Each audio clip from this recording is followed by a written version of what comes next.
গল্প শান্তি সমাবেশ। লেখনীতে সাইয়ারা খান। চতুর্থ পর্ব। পূর্ণ বেশ অবাক হল নতুন ভাবে মৃত্তিকাকে দেখে।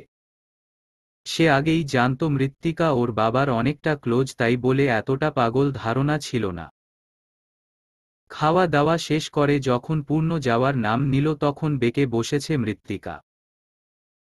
পূর্ণ চোখের ইশারায় বুঝাতে চাইলেও বুঝে না মৃত্তিকা।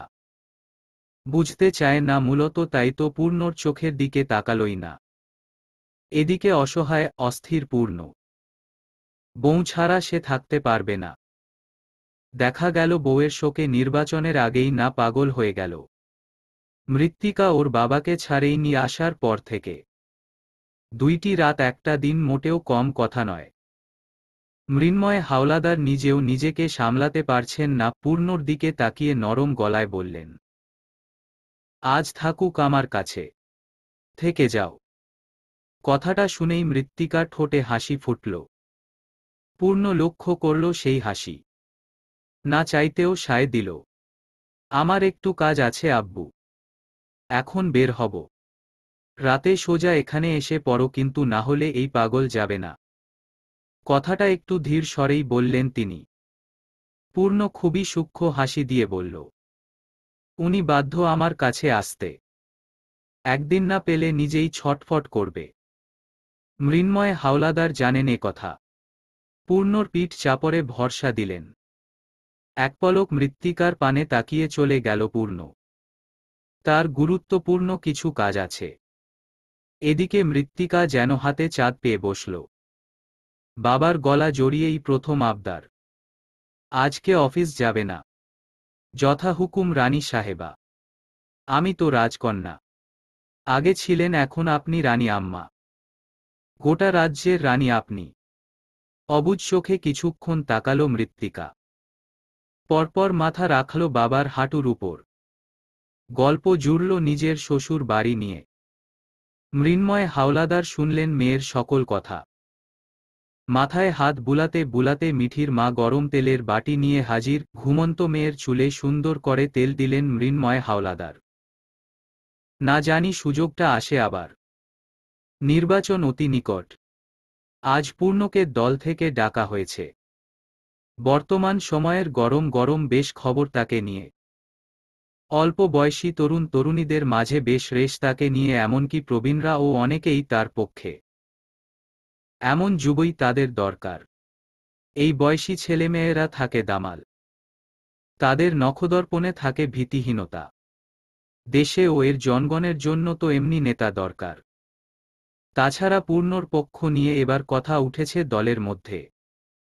মন্ত্রীরা যেখানে তাকে নিয়ে কথা তুলেছে সেখানে আর অবকাশ রইল না পূর্ণকে নিয়ে। এবার নির্বাচনে তাকে দলের হয়ে দাঁড়া করাতে ইচ্ছুক তারা। কিন্তু সমস্যা হল পূর্ণ নিজের দল ছেড়ে সে কোন মতেই অন্য দলের প্রতিনিধিত্ব করতে চায় না। তার এক কথা, গাছ যতই বড় হোক না কেন নিজের শিকড় ভুলে না। পূর্ণ ও ছাত্র রাজনীতি ছাড়তে নারাজ। যেই রাজনীতি ধরে আজ এতদূর কোনোমতেই সেটা সে ছাড়বে না। এর আগে যখন তাকে ডাকা হলো এটাই ছিল তার কথা। যথেষ্ট বিচক্ষণতার সাথে উত্তর দিয়েছে সে। এই দফা মিটিংয়ে এই বিষয়েই কথা উঠল। এমপি পদটা পূর্ণ চায়। মন্ত্রী শাহজাহান খান বেশ বিচক্ষণ পুরুষ। আজকে ডেকেছেন পূর্ণকে। এই ছেলেকে দিয়ে দলের লাভ বই ক্ষতি হবে না। পূর্ণ যথাসময়ে উপস্থিত হল। সভার এক পর্যায়ে শাহজাহান খান বললেন, প্রস্তাবটা তাহলে গ্রহণ করলে না? মৃদু হাসল হয়তো পূর্ণ। বাচন কৌশলে জানাল, সেটা তো আগের বার জানালাম আঙ্কেল। মাঝেমধ্য অবাক হন শাহজাহান খান। ছেলেটা বয়স অনুযায়ী যথেষ্ট গম্ভীর। কণ্ঠে যেন তেজ সর্বদা ঠালা থাকে। অল্প হেসে প্রস্তাব দিলেন, আমি তোমার সিদ্ধান্তকে সম্মান করলাম পূর্ণ। আশা করি আমার সিদ্ধান্ত ফেলে দিবে না।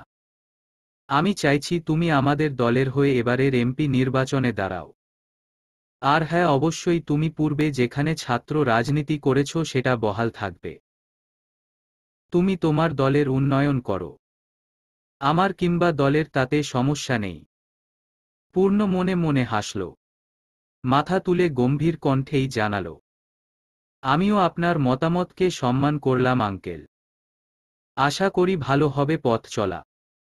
শাহজাহান খানকে বেশ উৎফুল্ল লাগল।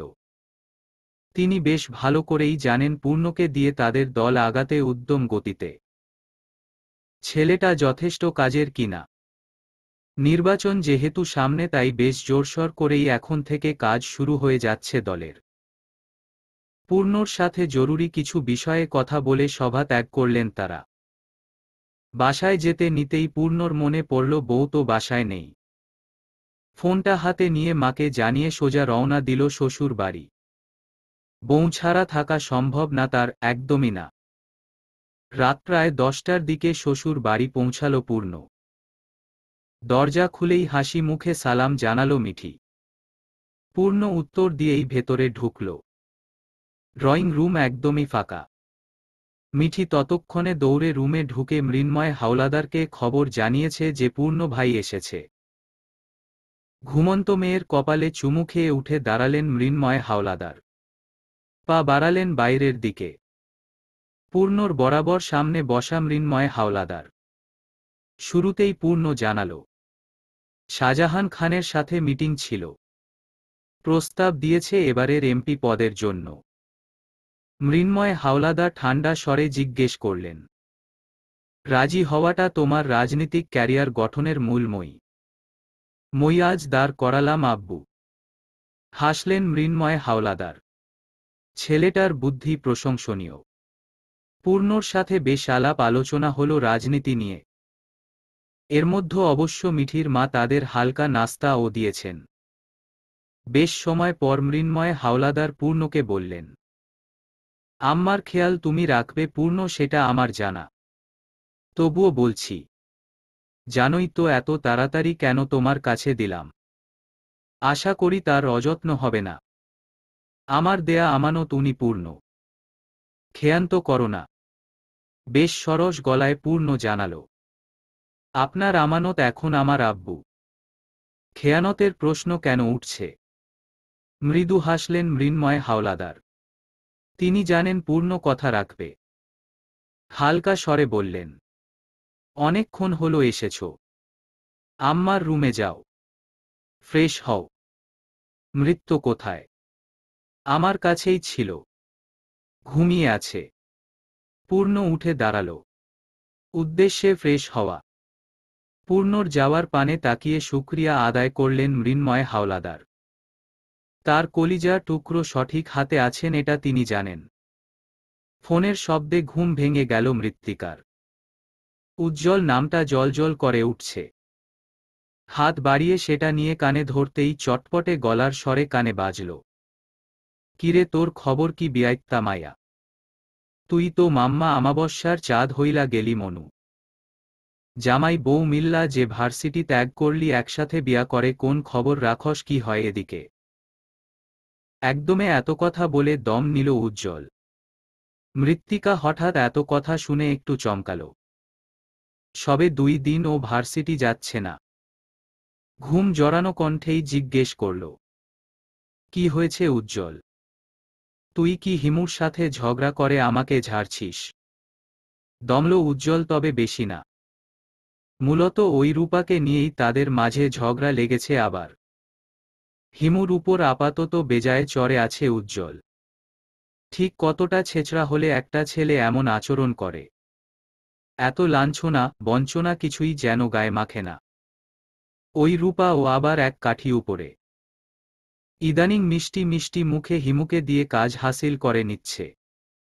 এটা নিয়েই মূলত ঝগড়াটা লেগেছে। উজ্জ্বল বিরস মুখে জানাল, সামনের মাস থেকে ফাইনাল শুরু। গ্রুপে দেখসনি? দেখেছি। আমি তো আজকে বাসায় এলাম। আগামীকাল আসব ভার্সিটিতে। আগে জামাইয়ের সেবা কর। কালকে যেই মারামারি করল পূর্ণ ভাই।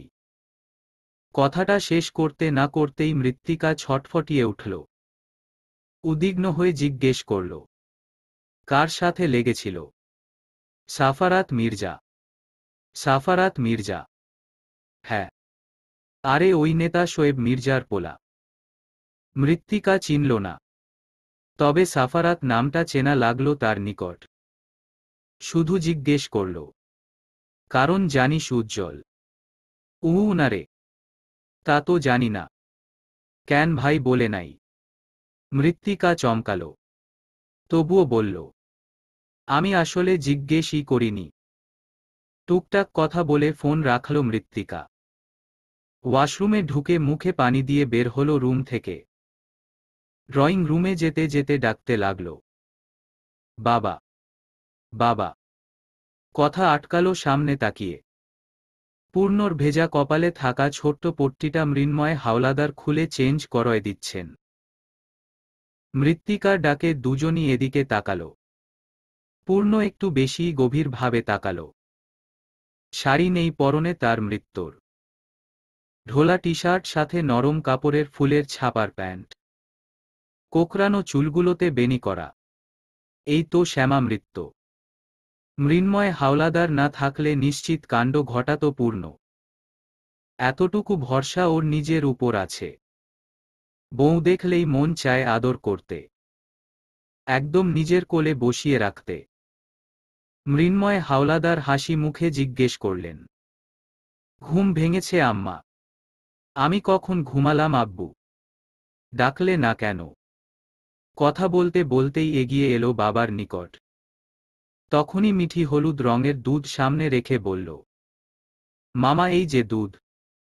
মৃন্ময় হাওলাদার সেটা পূর্ণর হাতে দিয়ে বলল, খেয়ে নাও এটা। ডিনার শেষে মেডিসিন নিবে পূর্ণ। মৃত্তিকা ফ্যালফ্যাল করে তাকিয়ে না বুঝে জিজ্ঞেস করল, কিসের মেডিসিন? মিঠি ফটর ফটর করে বলল, দুলাভাই এর তো জ্বর, জ্বর আপা সাথে মাথা ব্যথা, তাই মামা ঔষধ আনালো। ওর কথা শুনে মৃত্তিকার কেমন লাগল। বাবা খেতে তারা দিতেই আর ভাবা হল না। খাওয়া শেষে মৃত্তিকাকে নিজের কাছে ডাকল মৃন্ময় হাওলাদার। মৃত্তিকা যেতেই উনি দুই হাত নিজের মুঠোয় নিলেন। মৃত্তিকা হাসল, জানে বাবা কিছু বলবে এখন। হাসি মুখেই বলল, কি বলবে আব্বু? আম্মা। আমি যেটা বলবো আমি জানি আমার আম্মা সেটা বুঝবে। কি? কিছুটা কৌতূহল মৃত্তিকার কণ্ঠে। মৃন্ময় হাওলাদার মেয়েকে কাছে টানলেন, বললেন, আপনি যেমন পূর্ণর দায়িত্ব ঠিক তেমনি পূর্ণ ও আপনার দায়িত্ব আম্মা। তিনি যেমন আপনার খেয়াল রাখেন আপনিও তেমন তার খেয়াল রাখবেন। এটাই নিয়ে ব্যালেন্স করে চলা জানতে হবে আম্মা। এই যে পূর্ণ অসুস্থ, আপনার উচিত ছিল তার সাহায্য করা, তার কাছে থেকে তার ব্যথা বুঝা। দূরে থাকলেই দূরত্ব বাড়বে আম্মা। কাছে থেকে জানার চেষ্টা করুন, আগ্রহ প্রকাশ করুন। এখনই সময় তাকে বুঝে নেয়ার আম্মা। বাবা তার আম্মা থেকে আশা রাখছে তার আম্মা এরপর থেকে আর অবহেলা করবে না। টলমলে চোখে বাবাকে দেখল মৃত্তিকা। মৃন্ময় হাওলাদার জানেন তার নরম মনা মেয়েকে। কপালে চুমু খেয়ে বললেন, আমার আম্মা বুঝবে, আমি জানতাম। মৃত্তিকা উঠে রুমে হাঁটা দিল। অনুশোচনায় দগ্ধ তার তনু মন। সে কি পূর্ণকে এতটাই অবহেলা করল? এদিকে রুমে বসে ছটফট করে যাচ্ছে পূর্ণ। শ্বশুর বাড়িতেও কি না বউ নেই তার? এটা কেমন কথা? ঠিক সময় মতো বাবার কল এলো। বাবা কি করছে জিজ্ঞেস করতেই পূর্ণ গম্ভীর কণ্ঠে বলল, এসব কেমন কথা আব্বু? শ্বশুর বাড়ি আমি আর এদিকে বউ নেই আমার। কেমন লাগে বলো? তুমি তো আছো বউ নিয়ে শান্তিতে। যত অশান্তি আমার। এখনই তোমার বেয়াইকে কল কর, বলো আমাকে আমার বউ দিতে। শরীর ম্যাচ ম্যাচ করে আমার বউহিনা। পূর্ণর বাবা দীর্ঘশ্বাস ফেলে বললেন, তোর মা সব শুনেছে, লাউডে ছিল। এখন চোখ রাঙাচ্ছে আমাকে। আমি নাকি তোর মুখের লাগাম খুলেছি? শান্তিহীনা আমি আছি রে বাপ। দরজায় মৃত্তিকাকে দেখতেই পূর্ণ বলল, বউ এসেছে আমার আব্বু। সংসার বড় করতে হবে আমার। রাখি এখন। তুমি তোমার বউয়ের মন ঠিক করো। উপদেশ আমার তরফ থেকে, দুটো চুমু খাও। কথাটা বলেই কল কাটল। তখনই কেউ ঝাপটে তার বুকে আছড়ে পড়ল। পূর্ণ চমকাল। চমকানোটা বাড়ল মৃত্তিকার চোখে পানি দেখে। হঠাৎ এভাবে মন খারাপের কারণ খুঁজে পেল না। উঁচু করে নিজের সাথে মেশাল।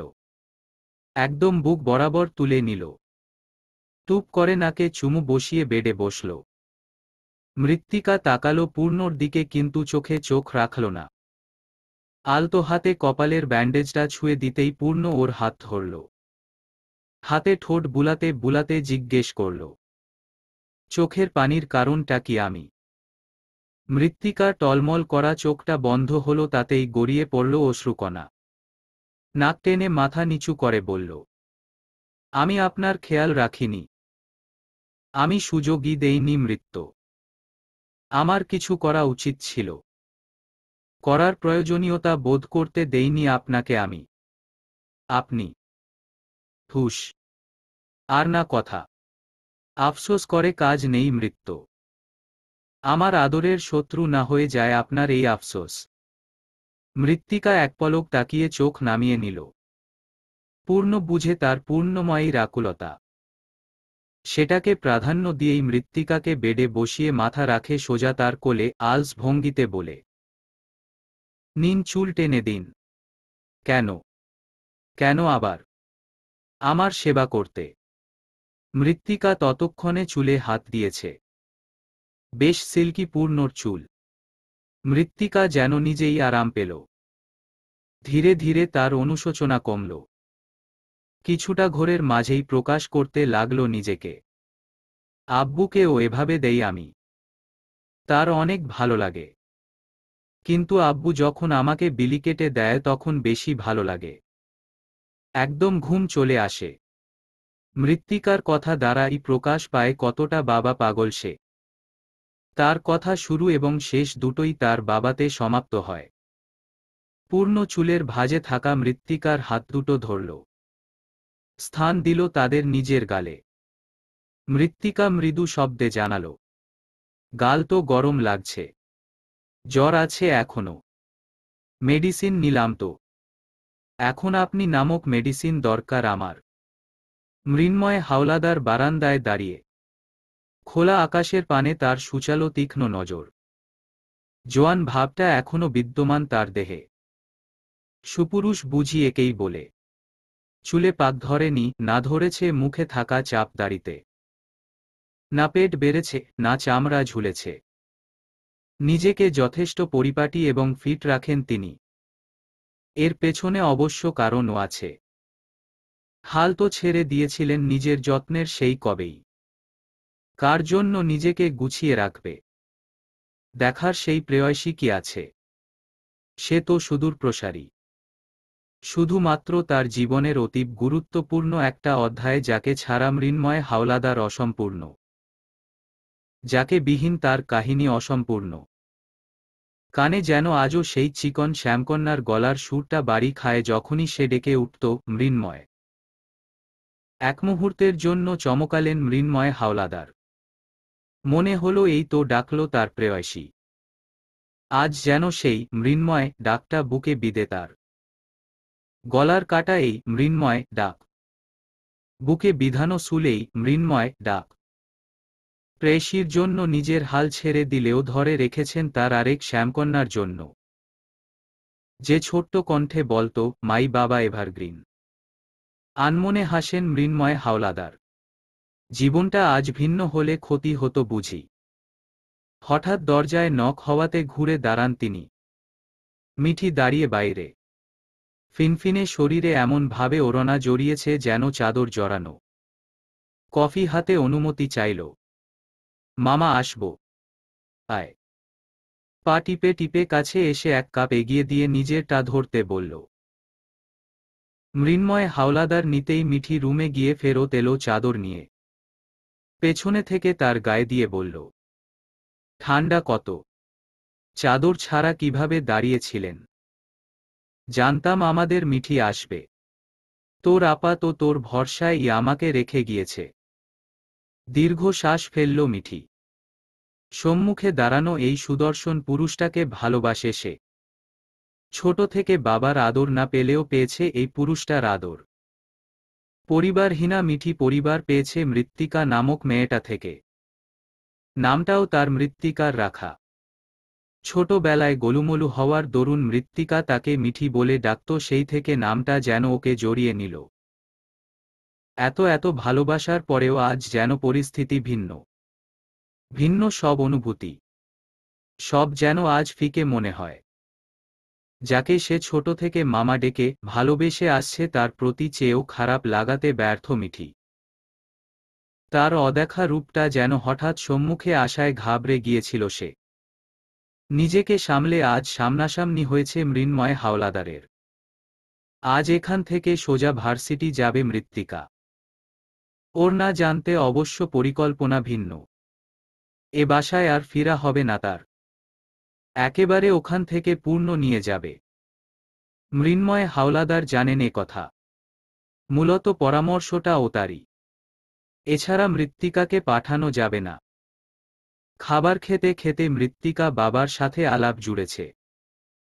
পূর্ণ দেখে মৃত্তিকার উৎফুল্লতা যেটা ওর বাসায় থাকাকালীন ছিল না। তাহলে কি সে তার মৃত্যুকে সুখী রাখতে ব্যর্থ? এহেন চিন্তা আসাতে সাথে সাথেই তা ঝেড়ে ফেলল পূর্ণ। একদিনে কতটুকুই বা সামলাত তার মৃত্যু। হুট করে এত কিছু হলে মানতেও সময় প্রয়োজন। নিজেকে সান্ত্বনা দিয়ে খেতে মনোযোগ দিল সে। বাসা থেকে বের হওয়ার সময়ও মৃন্ময় হাওলাদার মেয়েকে বুকে জড়িয়ে আদর দিলেন। সংসারের প্রতি মনোযোগী হওয়ার কথা বুঝালেন। একজন বাবা কিভাবে একজন মায়ের দায়িত্ব পালন করে তাও কি না এতটা সুনিপুণভাবে তা মৃন্ময় হাওলাদারকে দেখে বোঝা উচিত। মৃত্তিকা বাবার মুখে হাত দিয়ে হেসে বলল, বিকেলেই তো আসব। এখন ভার্সিটি যাচ্ছি। গলা চিবিয়ে কান্না গিলেন মৃন্ময় হাওলাদার। মেয়েটা জানে না তার যে আজ আর আগের নীরে ফেরা হবে না। তাকে তার বাবা নিজ হাতে নতুন নীর খুঁজে দিয়েছেন। আলগোছে মেয়ের কপালে চুমু খেয়ে সরে গেলেন, তখনই পূর্ণ জড়িয়ে ধরল তাকে। সান্ত্বনা সহিত জানাল, নিজের সর্বোচ্চ দিয়ে খেয়াল রাখবো আব্বু। জানি, চিন্তা করবেন না। আঘাত আগে পূর্ণকে ধ্বংস করবে, তারপর তার মৃত্যুকে। আল্লাহ আমার দুই সন্তানকেই ওই আঘাত থেকে রক্ষা করুক। পূর্ণ মৃত্তিকার হাত ধরে বিদায় নিল। মিঠি বিমূর্ত ভাবে বিদায় দিল। চোখ টলমলে তার। মৃন্ময় হাওলাদার কিছু বলার আগেই দৌড়ে চলে গেল মিঠি। তিনিও কিছু বললেন না। মন চাইল না কিছু বলতে। অফিসে যাওয়ার জন্য বেরিয়ে গেলেন বাসা থেকে। আজ ফিরতেও মন চাইবে না এই নীরে যেখানে তার মেয়েকে পাওয়া যাবে না। মৃত্তিকাকে ভার্সিটি থেকে একটু দূরে নামিয়ে পূর্ণ বলল, এখান থেকে রিকশা নিয়ে যাবেন। আর কাউকে কিছু জানানোর দরকার নেই। কিছুদিন পর তো জানবেই। এ বিষয়ে কথা হয়েছে। তাদের বিয়ের অনুষ্ঠান করা হবে, কিন্তু পূর্ণ সময় চেয়েছে। নির্বাচনের আগে সে গোপন রাখতে চাইছে সবকিছু। না হলে মৃত্তিকাকে এভাবে খোলা ছাড়তে পারবে না সে। সেখানে এমন হলে ক্ষতি হবে মৃত্তিকার পড়াশোনার। সামনে পরীক্ষা, একথা বলে মৃত্তিকাকে আটকে রেখেছে পূর্ণ। নির্বাচনে মনোনয়ন পাওয়ার পর জানাবে তার মৃত্যুকে। কথাগুলো ভেবে হাত বাড়িয়ে মৃত্তিকার সিট বেল্টটা খুলে দিল। আগেই মৃত্তিকার স্থান হল পূর্ণর কোলে। খুঁটিয়ে খুঁটিয়ে মায়াবী মুখটা দেখে নিল পূর্ণ। আজকে হিজাব পরায় সৌন্দর্য বেড়েছে তার পূর্ণময়ীর। মুখ বাড়িয়ে ওষ্ঠের ছোঁয়া দিল ওষ্ঠে। মৃত্তিকা লজ্জায় মুখ ঘুরিয়ে নিলেও লাভ হল না। পূর্ণ নিজের কাছাকাছি এনে মাখানো কণ্ঠে জানাল, চুপচাপ চলে যান মৃত্যু। নিতে আসব আমি। বেশিক্ষণ এখানে থাকলে ভয়ঙ্কর কাণ্ড ঘটাব আমি। পরিস্থিতি বুঝার অপেক্ষা করল না মৃত্তিকা। কোল থেকে নেমেই গাড়ি থেকে বেরিয়ে এলো। দমবন্ধকর একটা মুগ্ধতাময় আবহাওয়া ছিল গাড়ির ভেতর। জোরে শ্বাস টেনে গাড়ির কাছে টোকা দিয়ে হাত নাড়িয়ে বিদায় জানাল। পূর্ণ তখন বেসামাল শ্বাস সামলাতে ব্যস্ত। মৃত্তিকার দিকে তাকিয়ে শুধু বলল, খেয়াল রাখবেন নিজের। আপনিও। কথাটা বলেই রিকশায় চড়ে চলে গেল মৃত্তিকা। পূর্ণ ধীর গতিতে গাড়ি চালিয়ে পিছু নিল। মৃত্তিকা গেট পেরিয়ে ভেতরে ঢুকলে পূর্ণ গাড়ি ঘুরাল। এই নারী তার সকল পরিকল্পনা ভেস্তে দিবে। তার সান্নিধ্যে কেন জানি সব ধূসর গোধূলি হয়ে উঠে পূর্ণর, অথচ 2 দিন আগেও নিজেকে বেশ করা ভাবে শাসিয়ে রাখত সে। হিমুকে মন খারাপ করে বসে থাকতে দেখে মৃত্তিকা এগিয়ে গেল ক্যাফেটেরিয়াতে। যেতেই দেখা মিলল উজ্জ্বলের। দীর্ঘশ্বাস ফেলে মৃত্তিকা ওদের পাশে বসে বলল, ওর মন খারাপ কেন? তুই তো বিয়ে করে হানিমুন করছিস, তাই বলে কি সবার মনে বারুদ লেগে তারাবাতি ফুটব? মৃত্তিকা বিরক্ত হল। উজ্জ্বলের পিঠে শক্তি দিয়ে একটা পাঞ্চ মেরে বলল, চুপ থাক তুই। এই হিমু, বল কি হয়েছে? রূপা আপু কিছু বলেছে। হিমু চাইল মুখ ফুটে কিছু বলতে, কিন্তু তা বুঝি উজ্জ্বল হতে দেয়। কৌতুক মিশানো গলায় বলল, বাল, ওই রূপা টুপা কি করব? করছে তো এই হাদারাম। আন্টি অসুস্থ, তাই মন খারাপ ওর। মৃত্তিকা চকমকানো ভঙ্গিতে বলল, তাহলে তুই বাসায় যা। এখানে বসে মন খারাপ কেন করছিস?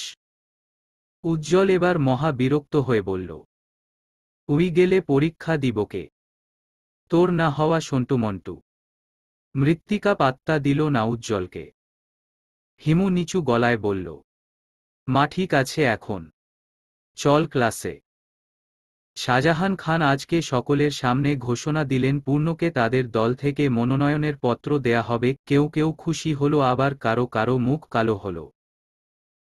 পূর্ণ দেখল সবটা, তবে বাঁকা হাসল ভিন্ন কিছু ভেবে। শাহজাহান খান হাসি মুখে জানতে চাইলেন, তো পূর্ণ বলো, যদি কিছু বলতে চাও। কথা যা দিয়েছেন সে অনুযায়ী কাজ হওয়াটাই যথেষ্ট আঙ্কেল। আর হ্যাঁ, আমার দলের ছেলেরা নির্বাচন চলাকালীন সময় আমার সাথেই থাকবে। কোন রূপ বাধা যাতে তাদের না দেয়া হয়। যে কোন ঝামেলা বাঁধলে তার দায়ভার আমি বা আমার দলের থাকবে না। বেশ বিচক্ষণ পূর্ণ, তা জানেন উপস্থিত সবাই। শুরুতেই নিজেকে ঝামেলাহীনভাবে সারিয়ে নিল। শাহজাহান খান সম্মতি জানালেন, ঠিক আছে, তাহলে তৈরি থেকো। আশা করি আমাদের জয় নিশ্চিত। জনগণ তোমাকে চায় পূর্ণ। ভুল কোন সিদ্ধান্ত তুমি নিবে না, এটাই আশা রাখছি।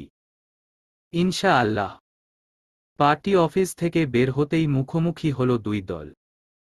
সাদা ধপধপে পাঞ্জাবি গায়ে দাঁড়িয়ে শোয়েব মির্জা।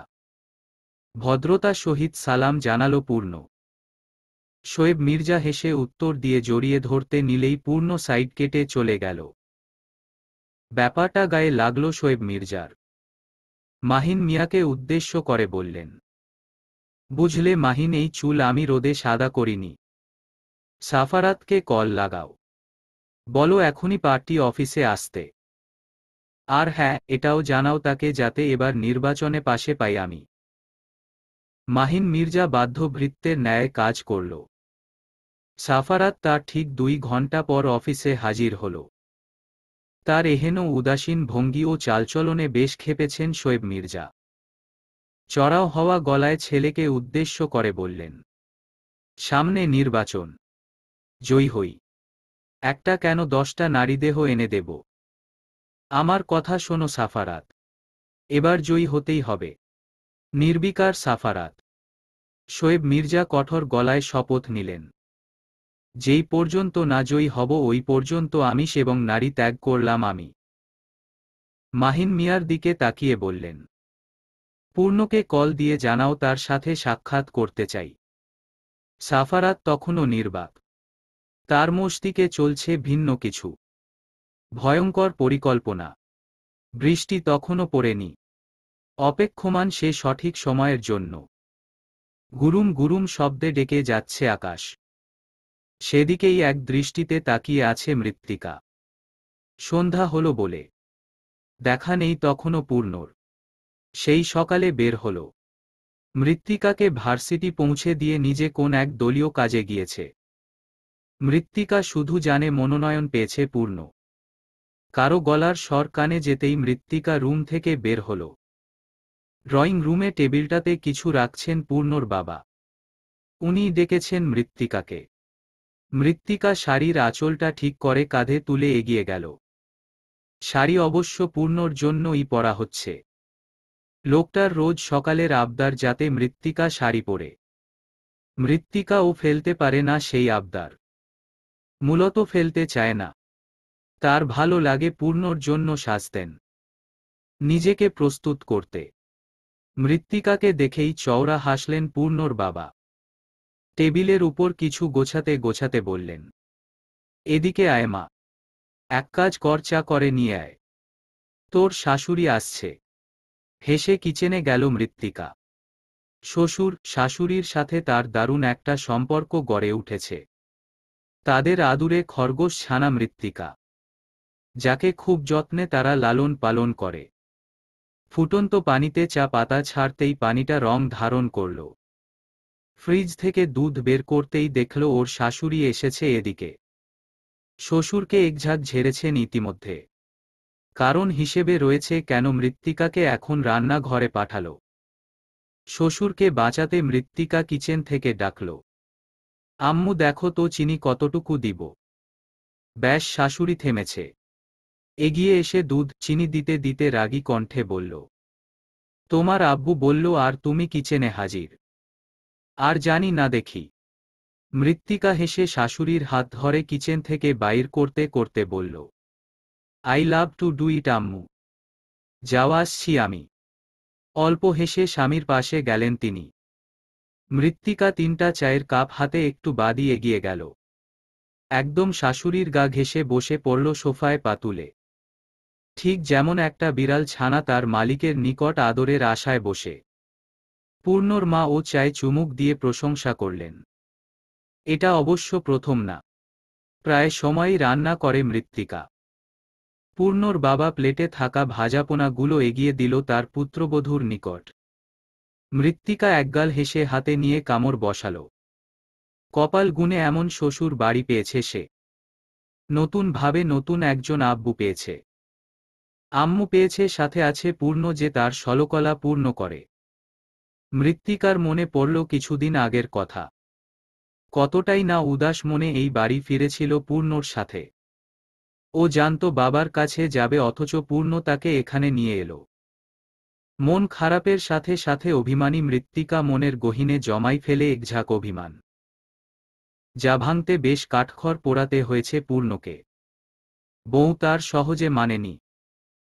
বাবাকে ফোন দিয়ে নিজের স্বরে কেঁদেছিল পর্যন্ত, যা পূর্ণ তার পূর্ণময়ের চেহারা দেখেই বুঝেছিল। সারাটা রাত বুকে নিয়ে কথা বলেছে, মান ভাঙিয়েছে। মৃত্তিকাও মেনেছে, বুঝেছে। তার বাবাও তাকে বুঝিয়েছে। সবটুকু মেনে এগিয়ে চলার চেষ্টা করেছে মৃত্তিকা। সমস্যা একটাই, দিন শেষে তার যে বাবা পাওয়া হচ্ছে না। এই তো গতকাল দেখেছিল, অথচ আজ দেখা হয়নি। হাজার কথা হলেও সেই এক দেখার অদম্য ইচ্ছাটা পূরণ না করা পর্যন্ত শান্তি নেই। আজও তাই পূর্ণের অপেক্ষায় আছে। সে আসলেই বলবে বাবার সাথে দেখা করিয়ে আনতে। হঠাৎ কণ্ঠে মৃত্তিকা চমকাল। মূলত ওর শ্বশুর কিছু বলছিলেন ওকে অন্যমনস্ক দেখে। মৃত্তিকা চমকাতেই ওর শাশুড়ি ধমকে উঠলেন শ্বশুরকে, মেয়েটা ভয় পেয়ে গেল আমার। এভাবে ষাঁড়ের মতো চিল্লাও কেন? স্বামীকে ষাঁড় ডাকে কেউ? আমি ডেকেছি, কি করবা তুমি? আসুক আমার ছেলে, বিচার হবে আজ। সম্মান দাও না আমাকে। মৃত্তিকা হতভম্ব হয়ে গেল। পুরোদমে দুইজন ঝগড়া করে যাচ্ছ। মনে হচ্ছে যেই কোন মুহূর্তে মাথা ফাটাফাটি লেগে যাবে। একবার শাশুড়ি তো একবার শ্বশুরকে থামাতে চাইল মৃত্তিকা। কেউই থামার পাত্র নয়। হাল ছেড়ে দিয়ে মৃত্তিকা উঠে দাঁড়াল। শ্বশুরের সামনে গিয়ে থামাতে চাইলেই পূর্ণর বাবা ওর হাত ধরে ওকে নিয়ে বেরিয়ে গেলেন। মৃত্তিকা ভাবল ওর শাশুড়ি হয়তো থামাবে, কিন্তু ওকে অবাক করে দিয়ে ওর শাশুড়ি মুখে পাকড়া গুজে টিভিতে নজর দিলেন। গাড়িটা নিজের বাসার সামনে থামতে দেখে মৃত্তিকা অবাকই হল। শ্বশুরের দিকে তাকাতেই দেখল তার মুখ জুড়ে হাসি, মৃত্তিকা টলমলে চোখে নিজেও হাসছে। পূর্ণর বাবা ওর চোখের কোণে থাকা পানিটুকু মুছিয়ে দিয়ে বললেন, কেমন ঠপটা দিলাম তোর শাশুড়িকে। মৃত্তিকা এবার শব্দ করে হেসে উঠল। দুইজন বেরিয়ে বাড়িতে ঢুকতেই দেখল মৃন্ময় হাওলাদার সোফায় বসা। মিঠি ওকে দেখেই আপা বলে দৌড়ে এলো। মিঠির মা কেমন মৃত দৃষ্টিতে তাকিয়ে রইলেন। মেয়েটাকে নিজের হাতে ছোট থেকে বড় করেছেন। তার বুকেও যে ব্যথা হয় মৃত্তিকা নামক মেয়েটার জন্য। সে কি জানে তার জীবনের সবচেয়ে বড় সত্যিটা? যেদিন জানবে কিভাবে সামলাবে নিজেকে। পরক্ষণেই ভাবলেন, সামলানো তো দূর, মৃত্তিকা নামক অস্তিত্বটাই হয়তো ওই দিন মিটে যাবে। বাবার বুকে ঢুকে একদম গুটিয়ে গেল মৃত্তিকা। মৃন্ময় হাওলাদার যতটুকু জানেন পূর্ণ বলেছিল আজ আনবে না। ভাগ্য ভালো থাকায় বেঁচে গিয়েছেন। সময়টা 19-20 হলেই আজ খারাপ কিছু ঘটে যেত। মেয়ের মাথায় চুমু খেয়ে বুকে চেপে রাখলেন তিনি। পূর্ণর বাবাও হেসে এগিয়ে বরাবর বসলেন। কথা হলো বেশ সময়। মৃন্ময় হাওলাদারের জোড়াজুড়িতে রাতে খেতে বাধ্য হলেন তারা। মৃত্তিকা বুঝল না কিভাবে, কিন্তু ঠিক খাওয়ার আগ মুহূর্তে পূর্ণ হাজির সেখানে। তীক্ষ্ণ দৃষ্টিতে নিজের বাবাকে দেখে বলল, আমার বউ নিয়ে তুমি রাত বিরাতে রাস্তায় ঘুরো কেন আব্বু? আজ বাসায় চল, দেখো কি করি।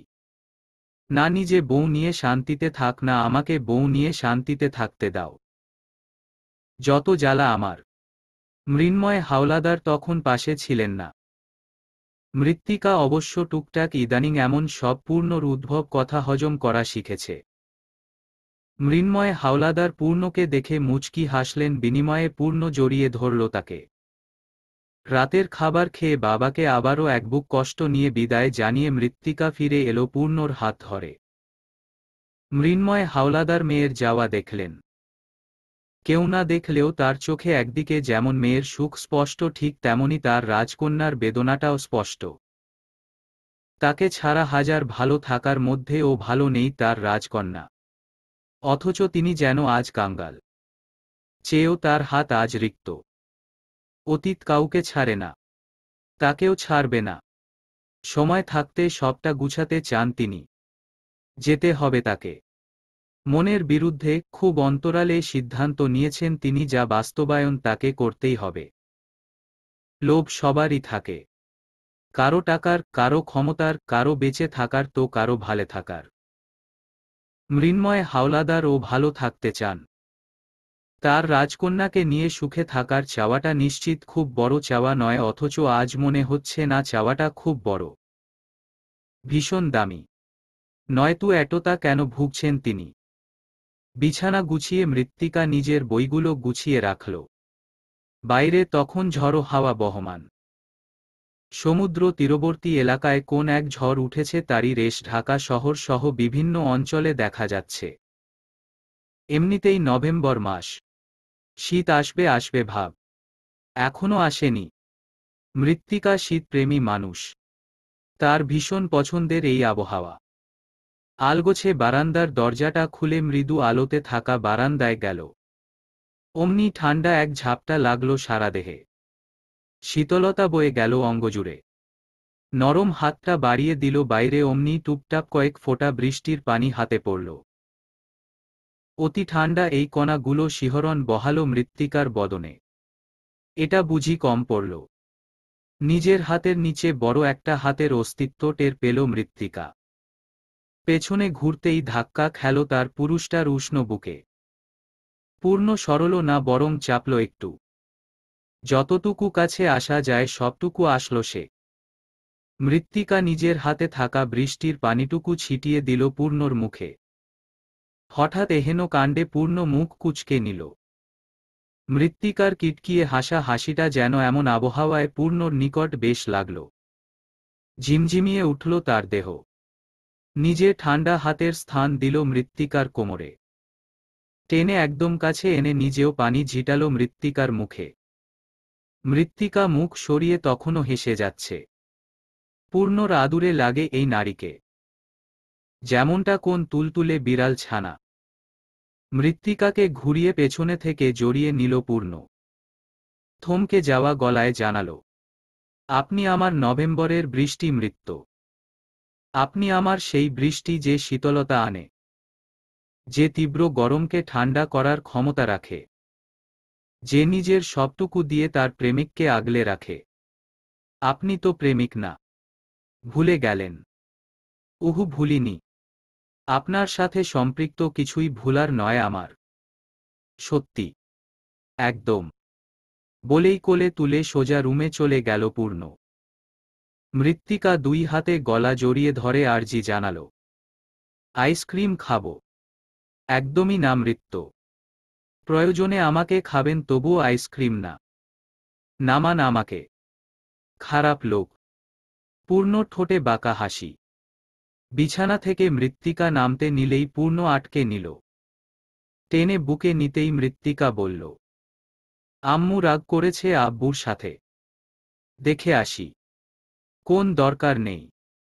গেলেই দেখবেন দুইজন দুইজনকে বিড়ালের মতো ঘোষাঘষি করছে। ছি, চুপ থাকুন। আজব আমি কি বললাম? আপনি একটা লাগামহীন ঘোড়া। এই যে আম্মুর সাথে থাকার সাইড ইফেক্ট এটা। আব্বুকে ষাঁড় ডাকে আপনি শিখলেন কি না ঘোড়া ডাক? ঘুমান আপনি। আপনাকে লাগবে। বলেই টেনে নিল নিজের কাছে। কানে ঠোঁট লাগিয়ে কিছু বলতেই মৃত্তিকা মুখ লুকালো পূর্ণর কাঁধে। অস্পষ্ট স্বরে বলল, পচা লোক। আপনারই তো। কথা নেই। দরকার নেই। পূর্ণর দুষ্টামি শুরু হল। মৃত্তিকা হার মানল তার সামনে। কখন, কিভাবে, কেন জানা নেই, কিন্তু মৃত্তিকা আটকে গিয়েছে এই পুরুষে। সম্পূর্ণ ডুবেছে এই সুদর্শন পুরুষে। তাকে ছাড়া যেন শ্বাসটাও মৃত্তিকার আসতে চায় না। বাবার পর একদম নিজের বলতে মৃত্তিকা তার জীবনে এই পুরুষটাকে ভীষণ ভালোবাসে। কারো মিঠা ওষ্ঠের ছোঁয়া পেয়ে জোরালো ঘুমে ভাঙন ধরল মৃত্তিকার। বেশ ঠান্ডা লাগছে তার। তাই তো সায় দিল না উঠার জন্য, বরং বুকে ঢুকার চেষ্টা করল তার প্রিয় পুরুষের। পূর্ণ ওর আচরণে হাসল। আগের মতো গম্ভীর মুখ তার এখন মৃত্তিকার সামনে খুব কমই থাকে। পূর্ণ হঠাৎ ওর কানে চুমু খেয়ে বলল, হ্যাপি 1 মান্থ অব অ্যানিভার্সারি মৃত্য। ফট করে চোখ মেলল মৃত্তিকা। ওদের বিয়ের 1 মাস পূর্ণ হল আজ। ঘড়িতে রাত 12টা। মৃত্তিকাকে চমকে দিয়ে ওর কপালে ওষ্ঠ ছোঁয়াল পূর্ণ। মৃত্তিকা নিজেও এর উপহার স্বরূপ পূর্ণর চওড়া কপালে চুমু খেতে চাইল, কিন্তু সুযোগ মিলল না। পূর্ণ দুই হাতে নিজের পূর্ণময়ের চেহারাটা ধরে নাকে মুখে সমানে চুমু খেয়ে যাচ্ছে। চোখ বুজে নিল মৃত্তিকা। সিনিয়র পূর্ণ ভাই এখন থামার নয়। 1 মাসে যথেষ্ট চিনিছে ওকে মৃত্তিকা। বেশ রয়েশয় থামল পূর্ণ। গাঢ় এক দৃঢ় চুম্বন করে বলল, চোখ খুলুন মৃত্য। মৃত্তিকা চোখ খুলে নজর দিল পূর্ণর দিকে, যার গাঢ় দৃষ্টি মৃত্তিকার দিকে। পূর্ণকে অবাক করে দিয়ে এই প্রথম মৃত্তিকা ও তার কপালে চুমু খেয়ে বলল, আমার জীবনে আসার জন্য ধন্যবাদ আপনাকে। আমি সারা জীবন আপনার পূর্ণময়ী হয়ে থাকতে চাই। চাইলেও এ জীবনে আপনার মুক্তি নেই মৃত্য। আপনার মৃত্যু মুক্তি চায় না। পূর্ণ হঠাৎ নিজের দুই বাহুর মাঝে স্থান দিল মৃত্তিকার। চুলের ভাঁজে হাত বুলিয়ে আবার ছেড়ে ও দিল। একটা প্যাকেট মৃত্তিকার হাতে দিয়ে বলল, আপনার গিফট মৃত্য। আইনো আপনি আরও বেশি কিছু ডিজার্ভ করেন, বাট আপাতত আপনার স্বামীর ততটা তৌফিক নেই। মৃত্তিকা ছো মেরে পূর্ণর হাত থেকে প্যাকেটটা নিল। খুলতেই দেখা মিলল সুন্দর একটা শাড়ি। মোটেও কম দামি নয় সেটা। মৃত্তিকার মুখ জুড়ে তখন হাসি। পূর্ণ থেকে পাওয়া সকল কিছু তার নিকট মূল্যবান। শাড়িটা বসা অবস্থাতেই নিজের কাঁধে তুলে ফোনটা হাতে নিতেই তা পূর্ণ নিয়ে নিল। ভোঁতা মুখে মৃত্তিকা জিজ্ঞেস করল, কেন নিলেন? এত রাতে আব্বুকে কল দিতে হবে না।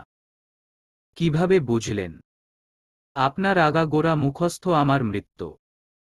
আগামীকাল না হয় আব্বুকে সরাসরি দেখাবেন। আচ্ছা। আপনি দেখুন আমাকে মানিয়েছে না এটা। পূর্ণ অল্পস্বল্প হাসে। যার দেখা মিলা যায় না সচরাচর। এই নারী অল্পতেই তুষ্ট। তার বড্ড শখের এই মৃত্য। মৃত্তিকার দিকে তাকিয়ে বলল, আপনাকে আমি ততটা সুখে রাখতে পারছি না মৃত্য। কিছুটা সময়। ভালো লাগে না আমার। বারবার এসব কেন বলেন?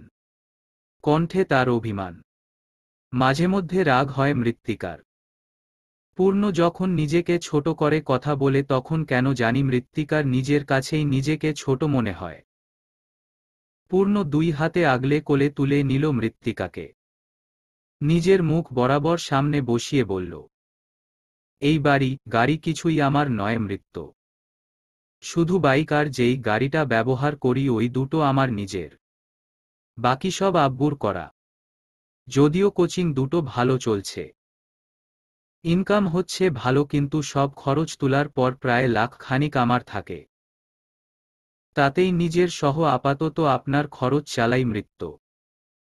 দল থেকে আসা সকল টাকা আপাতত নির্বাচনের কাজে লাগাচ্ছি, সাথে এনজিওর ফান্ডিং চলে তাতে।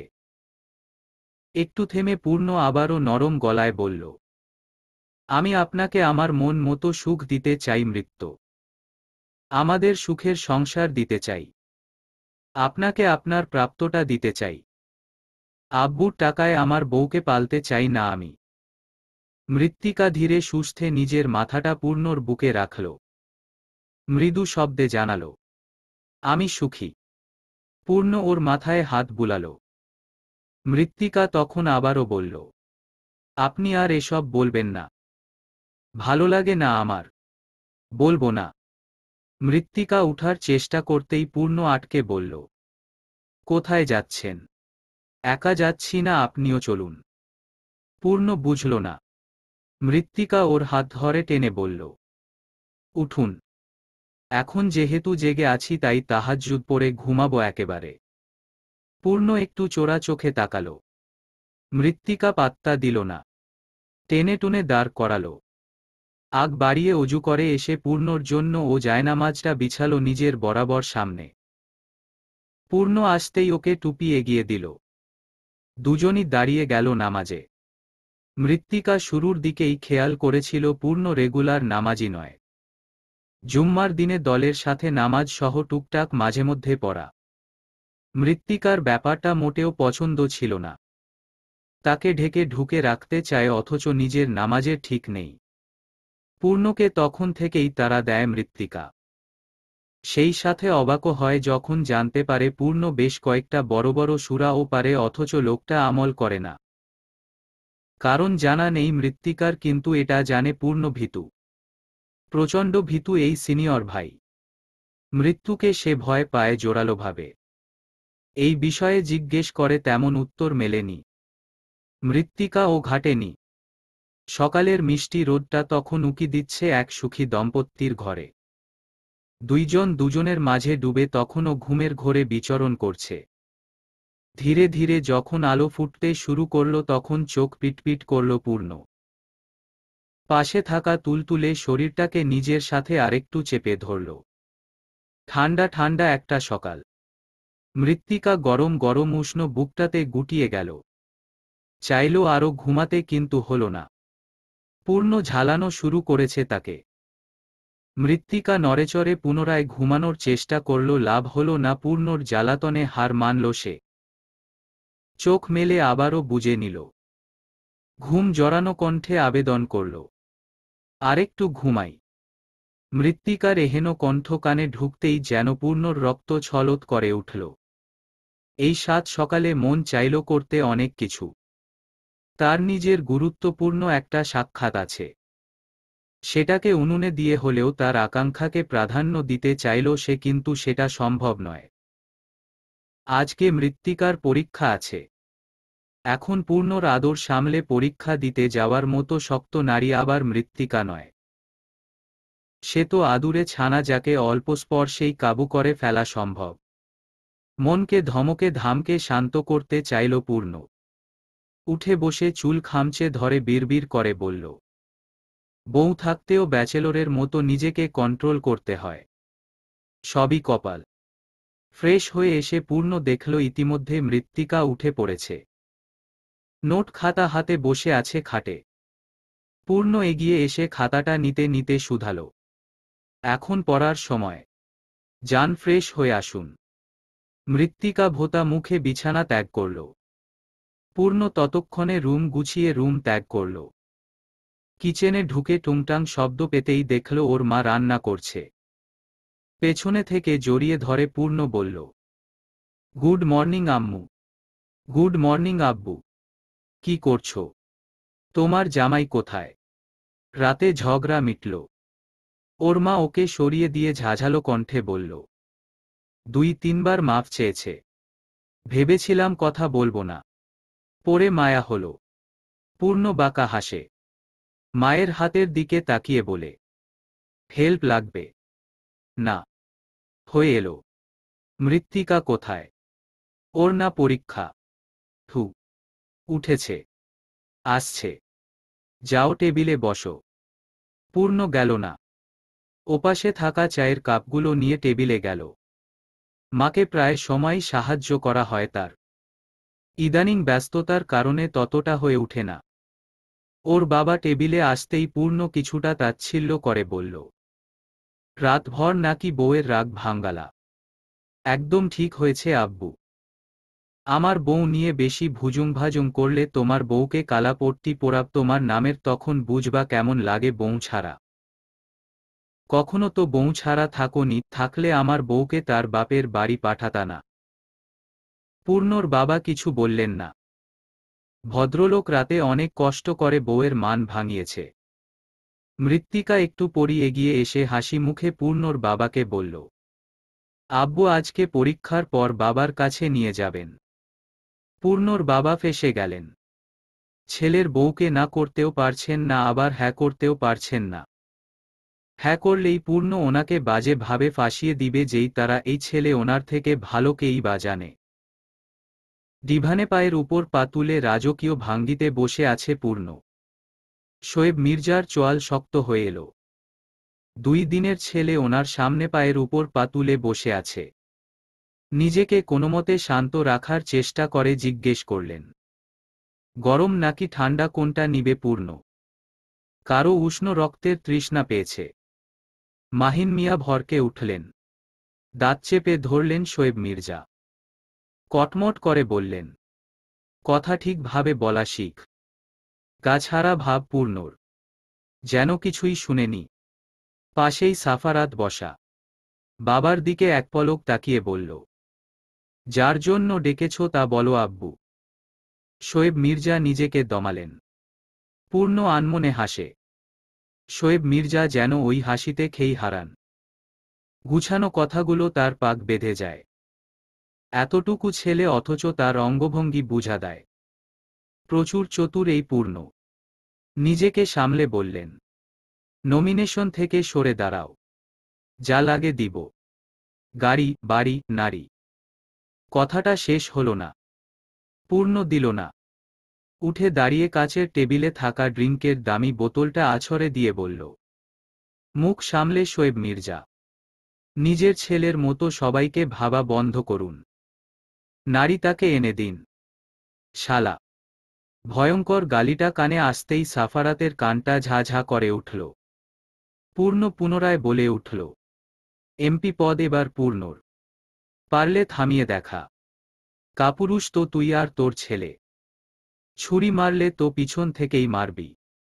শোয়েব মির্জা শান্ত মেজাজ রাখলেন। বুঝানোর ভঙ্গিতে বললেন, শান্ত হও। তুই তুকারি করো না পূর্ণ। তোমার অনেক বড় সাফারাত, এমনকি আমিও। শান্ত মেজাজে ভেবে দেখো। দেখাদেখির প্রশ্নই উঠে না। চুল তো আপনি রোদে সাদা করেননি, তাই না? রাজনীতি আমাকে দেখাতে আসবেন না। কথাগুলো বলেই হনহনিয়ে চলে গেল পূর্ণ। সাফারাত নির্বিকার। ও জানত এমনটাই হওয়ার ছিল। শোয়েব মির্জা হাতে ড্রিঙ্কটা নিলেন। বিড়বিড় করে বললেন, বড্ড বার বেড়েছে তোমার পূর্ণ। তোমার টগবগে রক্ত চুষে নিতে জানে এই শোয়েব মির্জা। খোলা আকাশের নিচে দাঁড়িয়ে 2 নারী পুরুষ। চোখে মুখে উচ্ছ্বাসে ভরপুর। নড়াচড়ার দরুন নারীটির হাতের চুড়িগুলো রিনঝিন শব্দ হচ্ছে। পাশে বসেই পূর্ণ একবার তাকালো সেদিকে। দুইজন তাদের প্রেম বিলাসে মত্ত। আশেপাশের হুঁশ ছেলেটার নেই বললেই চলে, তাই তো কালক্রম ভুলে মেয়েটির দিকে এগিয়ে গেল। নিজের শক্ত দেহের সাথে পেঁচিয়ে ঠাঁই দিল নিজ বক্ষে। মুখে উপচে পড়া চুলগুলো সুন্দর করে গুজে দিল তার কানের পিছনে। পূর্ণ আর ওদিক তাকালো না। নজর দিল ফোনের স্ক্রিনে। বেশি না একটু সময় অতিক্রম হতেই ছেলেটা সহিত মেয়েটা তার কাছে এসে বসে পড়ল। চশমার ফাঁক দিয়ে তাকিয়ে মেয়েটা হাত নেড়ে কিছু বলছে। পূর্ণ পাত্তা দিল না। রাগ হল নারীটির। উঠে চলে যেতে নিলেই সাফারাত ধরে আটকাল। প্রিয় নারীটির সুশ্রী চেহারায় এহেন রাগ মানায় না। নিজের পাশে বসিয়ে পূর্ণর দিকে তাকিয়ে বলল, শালা আমার বউকে রাগাস কেন? একদম শালা ডাকবি না রাত। বেশ রাগী কণ্ঠে বলল পূর্ণ। সাফারাত পাত্তা দিল না। পাশের নারীটিকে নিজের কাছে টেনে নিয়ে পূর্ণর দিকে তাকিয়ে সরস গলায় বলল, আজ হোক বা 2 দিন পর সম্পর্কে তুই আমার শালাই হবি পূর্ণ। বিরক্ত হয়ে উঠতে নিলেই হাতে বাধা পড়ল। নারীটির মুখে পূর্ণর হাত। না ঘুরেই পূর্ণ শাসানোর ভঙ্গিতে বলল, হাত ছাড়ো। বাসায় যাব। তোমাদের প্রেম দেখতে আসিনি আমি। নারীটি হাত ছাড়ল না। বরং সাফারাতকে রেখে উঠে দাঁড়িয়ে পূর্ণর বাহু আঁকড়ে ধরে চটপটে গলায় জানাল, সামনেই ফুচকার স্টল, ওখানে চল, খাবো আমি।